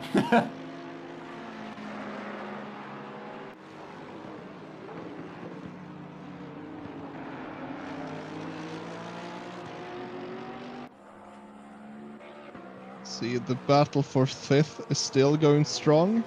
Marquez having a bit of a bigger gap now, but it's a 10-second gap up to P4, so the constant battling is definitely slowing this small pack up. It's suboptimal line for Marquez going into the corner, I think, but he's still going to have a good exit because he just gets a longer run going through there. Don't think Cook is going to be able to catch up before technically turn 2, but I'd say want to call it turn 1. Yeah, it's turn 1. The kink doesn't count. And yeah, this battle just keeps raging. It's going to be interesting to see how the pit strategies turn out to go. Yeah, and we actually are starting to see the beginnings of that. Let's go ahead. Let's see if I can just hop to the pit lane camera. If it'll let me do that. No, it won't. But let's see. We've got number 15 in the pits. Let's see, who is that? I'm trying to pull it up right now. Or did I see that wrong? Is there not a car note? No, there is. Okay, so yeah, we've got Alessio Melise is in there. Niall Drake is in there. Let's see, is there anybody else in the pit? Yeah, Timmy Wilkins is in the pits. Ooh, man. That Bentley has seen better days. But got it back down on the jacks. He's going to start making his way out. Johnny Ashley into the pits. Yeah, I think that is going to be... I think anybody who has damage we're going to be seeing in here pretty soon. Yeah, we see one of those here comes Key. Or Chi going past Marquez. Cookie has also gotten past Marquez. So Marquez has come into the mistake. Going into the hairpin. So now the hunt is on for Key to catch up to Cookie. Ooh, almost a little bit of contact there between the two McLarens. Yeah, that's a lap car. The yellow McLaren is a lap car. But I don't think he's happy being where he is.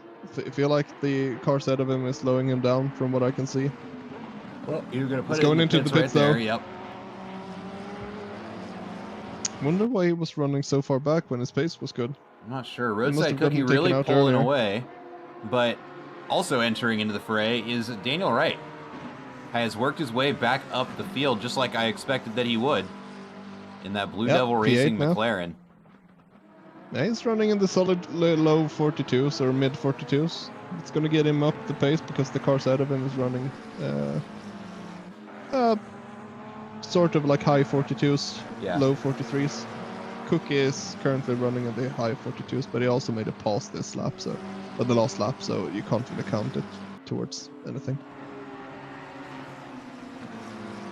Pig Barker in the chat saying, I've been depth curbed. Is that what happened? We only saw the aftermath. We didn't see the accident itself, so I'll be watching the replay later. A little bit of a mistake there out of our Key, it looked like. Ran a bit wide there in Clubhouse. See how he's able to negotiate the S's here. Keeping it nice and tidy.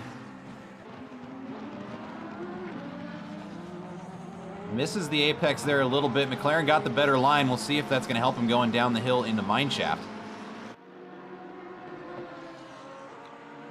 Got Chad over there. Hello, chick. I tried to salvage it with my... Sorry, I got to read this out loud because it's hilarious. Yeah. So this is Sam Karsala from the race, everybody. Bark, Bark, Bark, who we were talking about, had kind of a janky setup, in which he is remarking on right now. I tried to salvage it with my Fisher-Price wheel and got rear-ended into the wall. And yeah, that's a good way of putting it, Fisher-Price. Nice. Got nothing but love for you, Sam. Let's see. Are there any other battles going on right now? There's not really anything going on at the moment. People started to pit. I guess Marquez and Key are quite close to each other, but I don't think they're going to be an overtaking opportunity. No. Alan Sue is up to the number 69. And Roadside Cookie, now that he's out in front of him, has really run away with it. Now putting almost a 3-second gap to those two who are still battling it out. So it's certainly he's enjoying that clean air right now. Currently, he's up in 4th place. May have the pace to catch up to 3rd, although I don't think so. He's got a lot of driving to do if that's going to happen, but it is technically on the table now. But also, Oscar Liu seems to be having at least half a second faster race pace than Cookie has at this point of the race, from what I can see in the previous laps. But we may never know. Also, we might want to point out that Wojcik has now also done his pit stop, so he's going for either a really long undercut, or he saw that he had a lot of traffic coming up. Therefore, he wanted to dodge that, and he is slotted in between Craig, and he is 3 seconds behind Craig. So it all depends on how fast he catches up to the Porsche head and how much he gets held up. Right.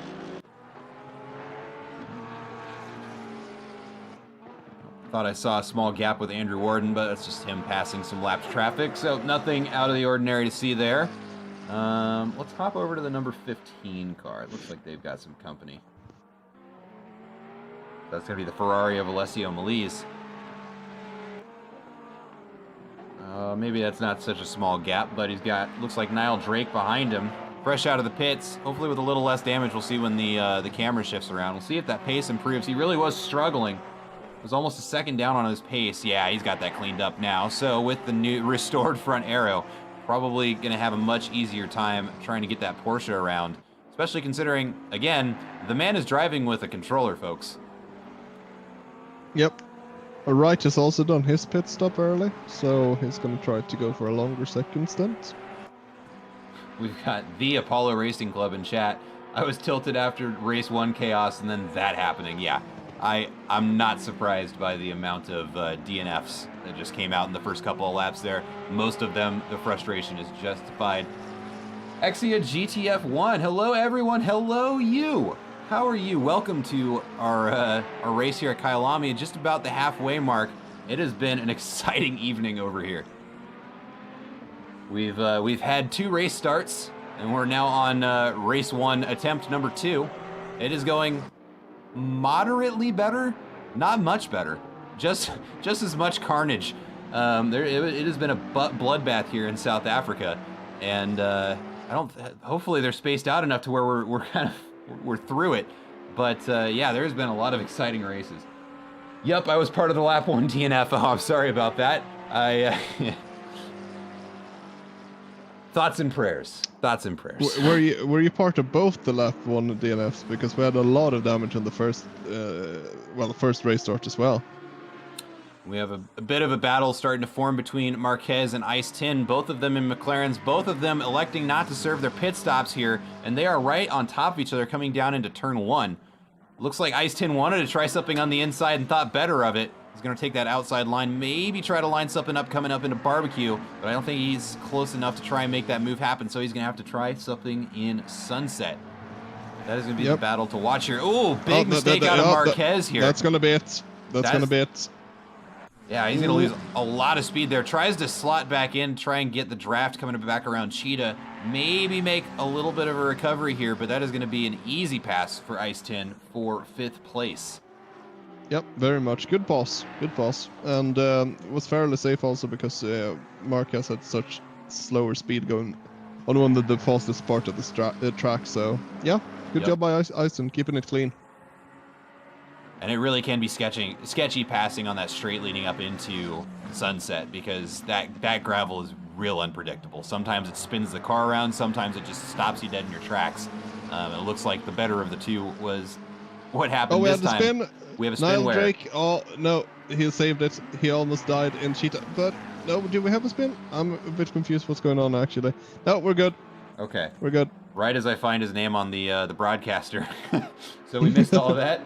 43.3 was the best I could get, or my best all week, and would have only given me P22. Dude, I understand. In our GT4 league, we have the same, I shouldn't call it problem, situation, where Kyalami is my best track. It's my favorite track. And those mean 2 different things, but I was setting 51s in qualifying, which is absolutely absurd. I set my PB during qualifying, and it was still only enough to get me into 7th. And it's just, man, in the last 2 seasons, Apollo has gotten so much faster, and I love it because I like the competition, but it means I have to practice. I can't just show up and wing it anymore. Yeah, now we have a big pile of pit stops going through on LeBron, Kubalay, and Jang. Let's see who actually gets out first. I think Kubalay has been running a really good race thus far. It looks like LeBron is going to come out first there. He's in a good position for the race as well.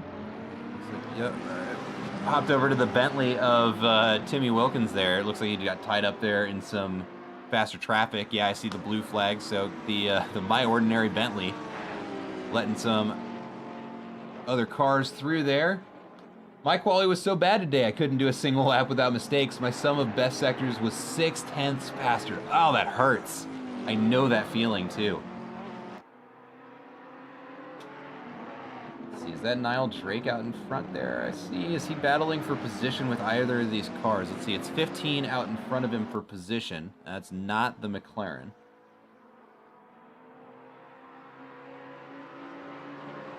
No, is that the 3rd place McLaren? I think it is. I think that's what I saw. Yeah, 166. He's currently in 3rd place. Oscar DeLu. And we're at the part of the race right now. It's really tough to try and find something to watch because the pits are all staggered. There's a whole bunch going on. So we're gonna watch Andrew Warden. We're gonna watch a master in his craft. He's got a whole bunch of slower cars to get around here. Let's watch him for a little bit and we can see how it's done. Yeah, this is lap traffic. Although Key ahead of him has pitted, so he's technically can count off like 50 seconds. But yeah, he should probably just let Warden by at this point because it's not his race. He's just holding up Warden at this point. Yep, and everybody loses like time. He's gonna, Andrew Warden. Oh, okay. That is, yeah. All right, I'd do the same if I were Warden and bully him out there because it's a blue flag. That McLaren out in front of him gets a little loose there at the exit of Cheetah. That's got to be scary, but manages to keep the car from spinning. So Warden is going to be able to filter through there. And that's the number 21 car. Is that Liang Key? It is.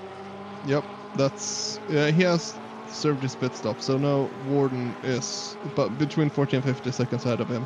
It's a really short pit lane here, though, so drive-throughs doesn't really cost you too much. It's about 17 seconds, if I remember correctly. Yep. Yeah, it's not like it's not like a very Silverstone short or Spa. It's you're in and out. Oh yes. It's tricky to get into, though. It's a very hard left-hand turn to get into the pit lane here. A bit of trivia: which pit lane takes like the most percentage of a lap time to get through if you get a drive-through? Do you know that? My instinct is to guess Spa, but it's such a long lap time that I don't think that that's correct. Yeah, no, that's not correct, but it's in the top 3, but it's not the longest one. Let's see. The longest track to would be Zolder after that would be my guess. Yep, that's Zolder. 100% correct. All right. It's Zolder. Good job. Yeah. I had to think, okay, shortest track. It's going to be that one. Short track with long pit lane, Zolder. Yep. Oh, hey, Bark got that one right out in chat. Yep, nice, good job. Guess.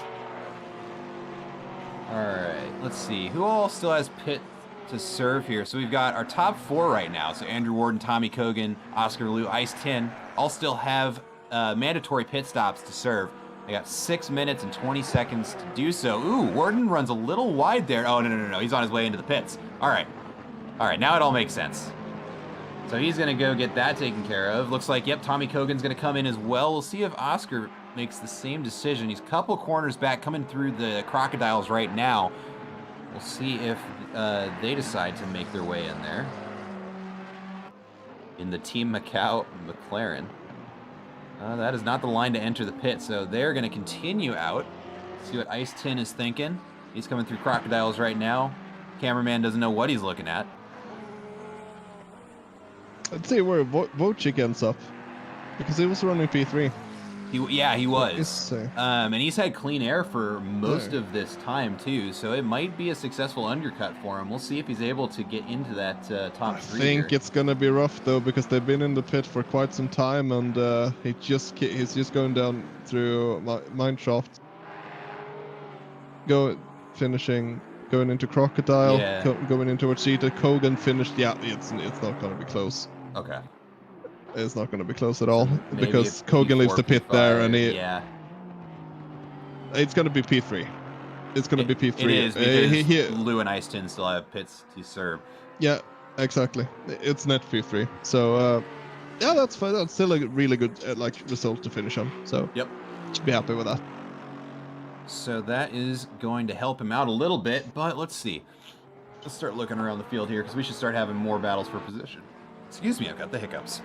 Let's watch. We're going to watch M. LeBron here in the Orbex PR Lexus being chased down by Liang Key in the Porsche. We've been seeing a lot of this driver today. He's been involved in a lot of battles. We'll see if he's able to make anything out of this one. And while this is going on, I am just going to look around the field real quick, see if anything else exciting is going on. Looks like Daniel Wright right now is getting a little bit of pressure from Javier Marquez behind. Nothing too major, and it also looks like farther back in the field, number 213 car of Ryan Barra also has some company from Alan Zoe. Let's actually take a look back there because I wanted to see that Porsche skin. The Euro Yeet Porsche, I love it. Looks like Right might be catching Cookie a bit at this point, but we'll see. Ooh, Alan Zhu overcooks it a little bit into the first crocodile. Almost causes collision with the Audi out in front. Now has some work to do to make up the ground he just lost. And what was just a half-second gap. Ooh, overcooks it in Cheetah as well. Alan is really pushing that car right now.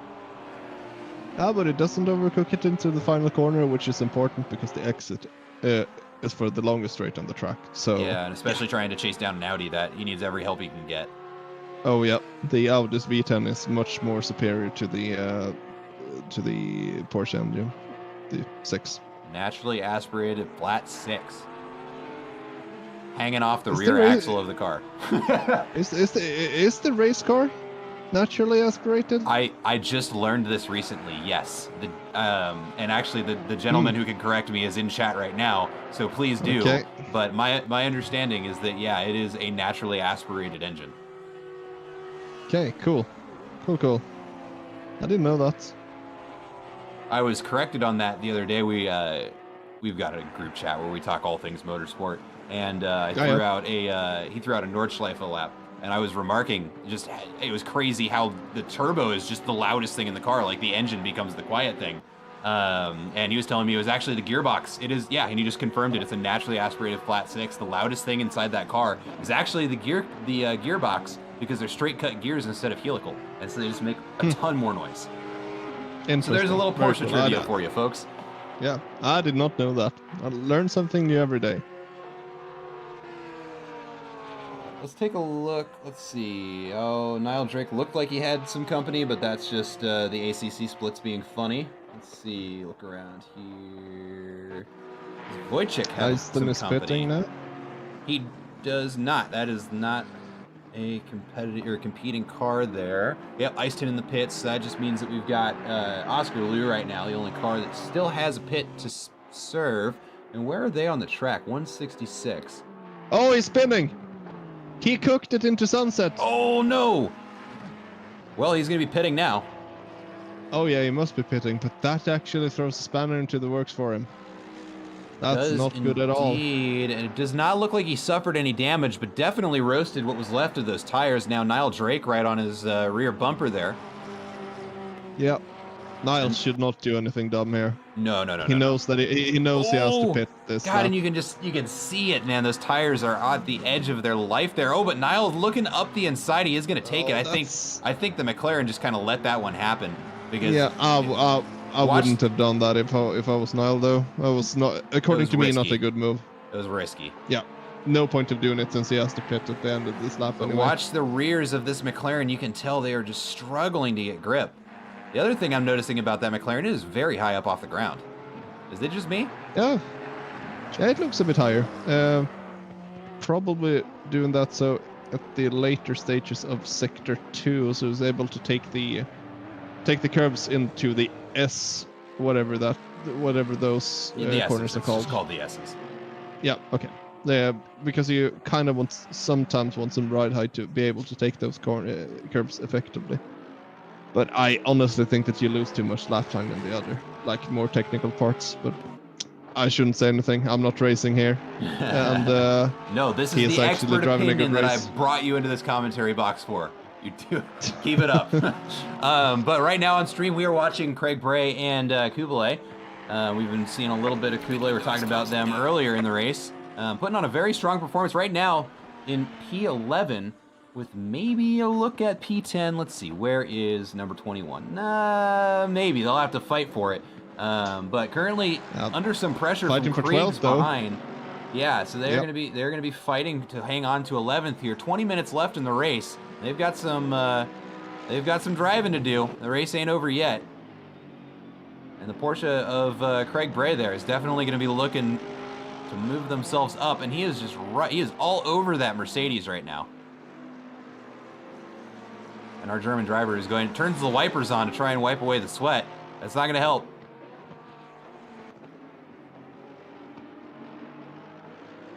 And yeah, let's look at that, man. Kriegs is all over him, just wants to get around that Mercedes. The Mercedes doing an excellent job of driving right in the middle of the track, so the Porsche just can't find the space to do anything. We've got a yellow flag out at the exit of Clubhouse. Looks like they're going just fine, so we're not going to tab away from the battle. We're getting lit up on the stream right now. The issue here for Craig is Porsche, which is probably the slowest straight line speed car, is up against the Merc, who's probably the fastest straight line speed car in the game. So he's going to have a hard time getting past into the heavy braking zones just because of all of the grunt that the Merc actually has to its disposal. It's all about corner exits. He's actually very close, but I don't think he should go for it down towards Sunset. It's not safe through there. No, Kubel is just positioning his car really well, but the cornering speed is just so much higher in the Porsche. Yeah, I don't think the cutback is going to be able to do much going into. He's leaving so much bay though, Kubel. He could be way more authoritative. He might. Okay, that was going to. Ooh, that's a tough line to hang on to going through the S's. And is able to do it, but coming up the hill, is the Porsche going to have the legs to try something? It does not look like it. Kublai doing an excellent job of making that Mercedes 3 cars wide here. And that Porsche just cannot find a way to get around right now. Yeah, but now he is in a massive jump. But you see the straight line speed from the Merc. It's just so fast on the straights. Well, and we'll hop up into the helicam here just so we can see. But watch these 2 cars here. The Porsche behind will close up on that Mercedes coming through any of the corners. We can watch them just inching ever so slightly every time they go around a corner just because it has the superior cornering speed. But as soon as they get out into a straight like they're about to be on, that AMG that just pulls away. Look at that thing.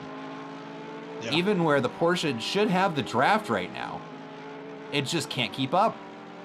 Nope, it's just too fast. That's the Merc for you. It's incredibly strong on all, for an example, the high-speed tracks such as Spa and Monza, even Bathurst to a certain extent. So, yeah, the Merc is a really good car. But on Kyalami, it should be one of the slowest cars just because it doesn't have the rotation that for an example, the Porsche, the Audi has. I'm surprised that we don't have any Audis running high up since, according to me, second best car on track besides the Porsche. A lot of our Audi drivers have had some rough luck today. That I will say. Oh yeah, that is true. That is true. We had a couple of DNFs. One of them for sure was one of our Audi drivers. Oh, here we go. Here we go. Here we go. Bad exit out of the Mercedes. Yep. Yeah, and that's it. That's over. It's all over from there. That Porsche is now going to stay out in front because he's going to be faster in the corners. But the question is that AMG straight line speed going to be enough? Ooh, he really wants it to be as he tries to make a shot up the outside. He's not going to make it happen. But we'll see if he's able to reel that Porsche back in by the end of the mineshaft here.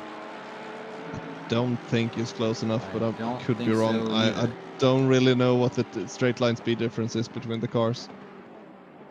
I think that Kublai should just focus on not getting track limits as he goes wide into that corner. One thing that Kublai is definitely to be thinking about is that Ferrari we can see at the back of the shot there will be for position whenever Alessio Melise shows up in that Ferrari. They will be battling it out, and that gap has been getting smaller the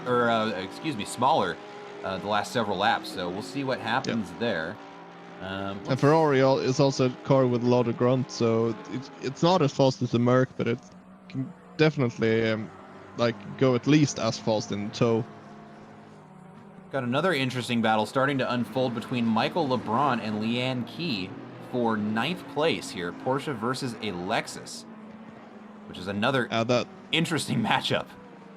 According to me, that should be a clear-cut Porsche win just because the Lexus is running with outdated tire models and the Porsche is just a superior car on here. But then, of course, the driver comes into the picture, and I'm not sure how they square up. I know that LeBron is in the AM. I'm not sure where Key is. Key had a big moment and almost crashed there, so LeBron is going to get a run down the entire straight and get some breathing room. All right, so a little input from chat here when we were talking about the Porsche AMG battle. From Big Bark, the disadvantage Porsche has overtaking is also its advantage while defending, in my opinion. Even with a fast Merc, the Porsche can brake so much later. As long as you stay ahead on the long straight, the Porsche will be fine. And yeah, that seems to be the consensus here from those of us who actually know how to drive the Porsche.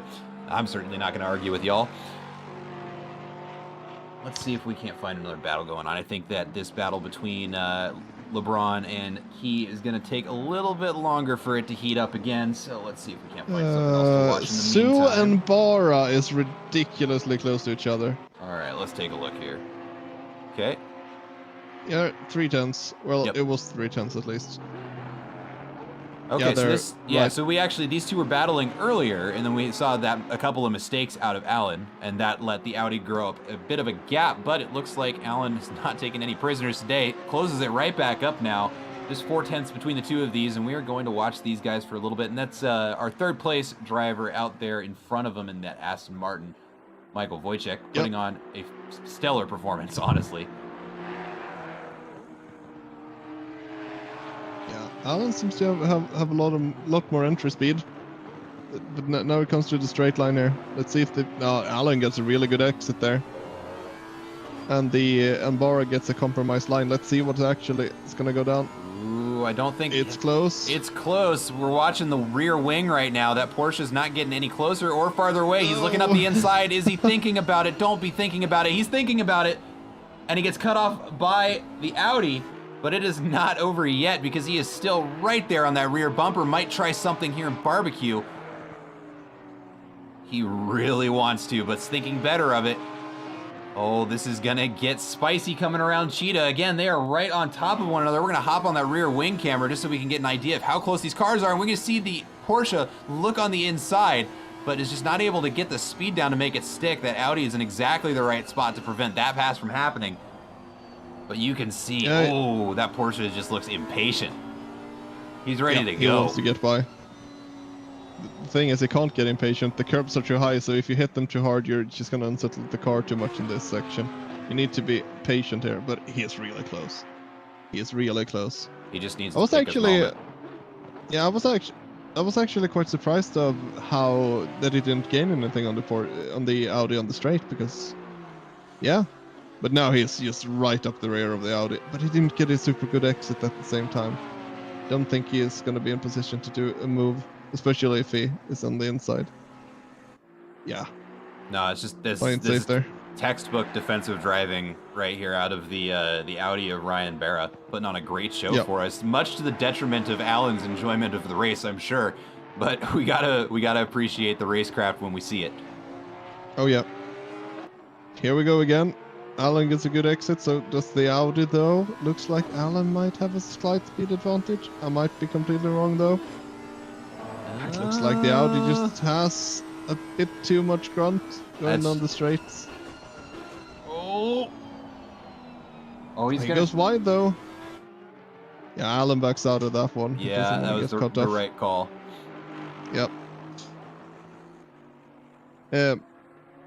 P-Dog and the 69 car is also really close to each other, so I'm gonna go have a look at what's going on there. Yeah, let's take a look here. Oh, yeah, they're side by side. Oh, okay. We just saw that Porsche swing out. The 69 car paused. It was Kogan that lapped, and 69 car just drove out through the grab. Yep. On the gravel trap going into the hairpin. Not the most ideal way you want to let somebody pass, but that's a way to do it. Yep, he lost the position from doing that. That's going to continue on. Let's see here. Okay, it said Niall Drake had a small gap behind him, but again, that's just the leaderboards being silly. Let's take a look back at that battle between Ryan Barra and Alan Zhu. Just for a little bit while I see if I can find anything else going on here. It doesn't look like there's any other close battles at this point, so I think we should just stick to this one for now until we see like a yellow flag. Oh, it's close. Oh, it's going down the inside. Oh, he got it! But that is very deep. Oh, no, Alan. That's unfortunate. Yeah, I don't even know. He must have just locked basically full steering lock and slammed the brakes and just understeered into the corner. That's the only way to go that deep if you're actually braking at that corner. Ooh. But now he has a lot of work to do. Yeah, he does. Audi took an interesting line there through turn 2, technically, but whatever. Yeah, I mean he has some wiggle room now. at least until Alan reels him back in. Yeah, but Alan's like right on his tail again. This battle is going to go on until the race ends, probably, unless Alan gets past. Yeah, the Audi's struggling. Audi's really struggling. And Alan's pushing like an absolute madman at this point. It's looking good, though, for Alan. He definitely has a pace advantage. It's just the issue that he can't get close enough on the straights. No, and that Audi is just impossible to pass right now. He had his shot. It's unfortunate that the understeer kicked in, but looking like it's not going to be too much longer until he has another opportunity to try it. Yeah, it's probably going to be on the pit straight again. It's not going to be on this straight. It's not close. It's not close enough right now. Probably going to be on the pit straight again. He just needs to maximize the exit going out of the final corner. Otherwise, I don't think he's going to be able to do much. Although the Audi is definitely running a lot of wing, because you have to do it on that car. Basically, you run max wing on every track besides Monza with the Audi. Alan! No, Alan loses it in the crocodile. That's a big hit. Oh, that was Cheetah, excuse me. Yeah, that was a massive hit. I'm trying to get the camera over to him. He's already got it going back around the right direction, so not... Oh, but that Porsche does not look great. Yeah, his left side is ruined. And that is... What I see though is Mel is getting closer to Kublai at this point. Yeah, and just one other thing. Yeah, it's really close, close. Okay. Let's get up there. All right, there we are. Sorry for interrupting. No, that's good. It's just really close. Like we were saying earlier, we were going to see this battle heat up in just a little bit, and sure enough, here we are. We've got... Oh, the Ferrari lifted. Why did he lift? You don't have to lift for that corner. Could you stuck it up the inside? He might have just had the line wrong. I don't know. I would have just sent it. Yeah, the Ferrari likes to be nice and stable at high speed until it isn't, and it's you can kind of, if you're paying enough attention, you can tell when it's getting ready to snap on you, and he might have felt that and lifted. But nonetheless, cinches right back up on the back of that Merc, and it is going to be a battle between these two for, what is that, 11th place? Yep. Don't think he's going to get past here unless it goes for dive, which I wouldn't do. No, and that's going to be... Let's see. Is that the 2020 Ferrari? It is. That's some damage on the McLaren ahead. Yeah, that McLaren is very damaged. He is. Is it Don Fox? Yeah, it's Don Fox. He has been having a rough race. Poor race. Yeah. Yeah, Big Bark. That was Death Curb striking again. It took down Alan Zoe this time. But it wasn't really the Death Curb. He went wide on exit and had too much throttle with the one wheel on the grass, and therefore it spun the car on the exit. Kublai goes a bit wide, but so does Mellis there. That's not good for the tire pressures, but it doesn't really matter since it's 6 minutes left of the race. Going into the S's, both cars are taking a good line. None of them are really running too wide on the exit either. So let's see what happens going down onto the back straight and to the mine shaft. The good exit from Mellis, but at the same time, Kublai really rounded out the corner so we could slam the throttle and get as much exit speed as possible going down this. You know, something we were talking about earlier between the Porsche and the AMG was that there was a distinct speed advantage from the AMG, and it does not have that advantage against the Ferrari. The 2020 Ferrari is just the old Ferrari, but with an angrier engine, according to the developers. Ooh, and he runs a little bit wide there in Cheetah. That's not gonna be good. And there comes Drake. Yeah, now Niall Drake has entered the chat. It is. I don't think it's Niall. Oh, it is. No, it's Warden. Wait, is it Warden? Oh yeah, no. Well, okay, Niall is closing up. He's just not very far behind, but he's there. Yep. Okay. Okay, so there goes that battle. Let's see. Is there anything else going on at this point? Don't think so. There's 1 second between Jiang and Barrett, but I don't think it's close enough to warrant a battle at this point. Huh? Let's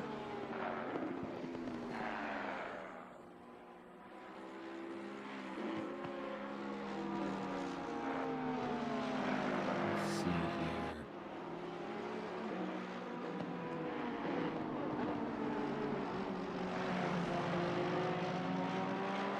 Yeah, I think this is going to be it for battles that are for position. So that is probably where we are going to be watching for the rest of the race here. 4 minutes left in Kyalami, and man, has it been a race. Oh, yeah. 2 starts. Ooh, and a little bit of a tap from Andrew Warden there into the back of the Ferrari. Just a little assertion of dominance there. I think that was, okay, so what I think happened there is the Ferrari tried to brake and go wide to allow Andrew Warden to pass, and that is a terrible corner to try and do that in, and I think just the communication got mixed just enough to where Warden gave him a little love tap there in the back. Yeah, okay. Yeah, I missed it myself, so I'm sorry about that. Oh, we got it on. We got it on stream. We did it live. Oh, good. Perfect. All right, but I think that is going to be the end of that battle for 11th. Kublai pulling away pretty authoritatively. I don't think that Ferrari is going to be able to catch up in just a couple of laps. I think there's probably 2 laps left in this race based on where Warden is on the track right now. So not too much left here. Let's see if we can't find somebody else battling anything. Update on Daniel Wright. We've seen him make quite the charge. He's now in 6th place. I forget when we commented on it, but I remember being surprised at how low on the grid he was. He must have had some weird trouble there at the beginning of the race, but working his way back up into 6th place. Excellent drive from him. Roadside Cookie has also put on quite the show. Has been in a whole bunch of battles. Actually has Daniel Wright not too far behind him. 3 seconds. Not enough to where I think he's got to worry, but he's there. Yep, exactly. If Cookie makes a major mistake, then Wright is definitely going to be on his tail, but I don't think it's going to happen. Cookie just has to ride it out at this point because it's a safe P5 if it just doesn't push too hard. Doesn't look like there are any other battles going on at this point either. So then I guess I could bring up, who do you think is the driver of the day? My pick will of the day. My pick will always be well, but I kind of have to pick Warden just because he's dominating the qualifying. He's led every lap of the race. Yeah. Net led every lap of the race. And he's spotless. No mistakes. Yep. Yeah. It is impressive to watch him drive every time that we get to see him. And setting an absolutely just bananas lap time. His best lap time during the race was a 140.8, which is not very much slower than his qualifying times. That's something. Yep. But to answer your question, my driver of the day, I think it's going to go to Javier Marquez, the amateur in that McLaren. Yeah. Yeah, you started. What did you start? What position did you start? Was the 7th? I believe he did. No, it was lower than that. I think it was 8th place. So gaining a position, and we can go look at that later. Obviously, the leaderboard will show us what that was, but still qualified extraordinarily well, and has been putting on a very consistent show for us here throughout the rest of the race. Definitely should be proud of themselves for that. But it's looking like it's going to be a pretty solid 7th place finish for him. I certainly would be happy with that on this field of drivers.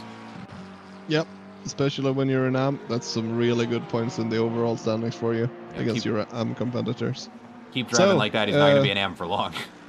Oh yeah, exactly. So Warden going through Crocodile, going towards Cheetah, having Alfonso in front of him in the BMW. He's just taking it real slow here. Alfonso is letting him by. Warden is cruising towards another win in the league. That's the 3rd this season, if I'm not mistaken. That is his 3rd this season, and there it is. Leaders finished the race. Congratulations, Andrew Warden. You have won once again. Put on quite the show in so doing. Yep, very impressive. I can't say anything else. Yep. Let's see, looks like Kublai was able to hang on to 11th position. Alessio Melise never really was able to get themselves back up into position. Craig Bray working himself up in the top 10. A little bit of a love tap there at the end between teammates. Yep, that is the 3rd time. Look at that Porsche party. You love to see it. Oh, yeah. You love to see it. Well, 1-2 for the Hungry Hippos. Can't say. So it's job well done. Job well done for them. a bit confused what's actually going on in the gravel pits here. Are there any battles going on for the final lap? No, at this point, we're just watching folks come across the start-finish line. Let's see, number 73 is getting ready to take their turn. That's Daniel Wright. Monster drive from him. Started off from the back of the pack almost. At least it seemed like that when we first remarked on the position, but manages to fight his way up into 6th place. Excellent drive from Daniel Wright. Certainly not surprised by that. Let's see, Iceland getting a top 10 as well, and LeBron, another AM, getting a top 10. That's nice. That's good to see. Yeah, the more competition, the better. We're going to watch Craig Bray bring us home here. Last car to cross the start-finish line in 10th place. Definitely a finish that he is going to be proud of. But with that, as soon as he crosses that start-finish line, that is going to do it from us here at Apollo Racing Club. There it is. Want to thank everybody who joined us. It was quite the stream with a race restart, several server crashes, and we still managed to get everybody around this track. Well, most of us. There was a lot of bloodshed, but that's Kyalami sometimes. That's just how the race went. Congratulations to everybody who finished. I think that's it for me. You have anything you want to say before we sign off here, Fred? No, don't really have anything to say. Going to be interesting to see how Olten looks, because since it was a Porsche fest here, I'm expecting the Porsches to struggle a bit more in Olten, because it does not like elevation changes and bumps, and Olten is just, that's just what it is. Yep. It is interesting is exactly how I would put it. Olten, another one of my favorites. I'm looking forward to the GT4 race on Thursday, and it is going to be just as fun Saturday night here with everybody who wants to watch. So that is going to do it from us. Want to thank you on behalf of everybody from Apollo Racing Club. Thank you for watching. Thank you for sticking with us for the late night stream. Thank you to the admins again, guys. Everybody's mad at you, but we all appreciate everything that you did. Way to get the server back up and running, getting the entry list to work how we wanted it to. Top-notch work from all you guys. Make sure you get your appreciation in, because you don't always hear it in Gen Chat. But with that, I'm going to go ahead and sign off. Thank you, everybody, for watching, and we will see you next week here at Apollo.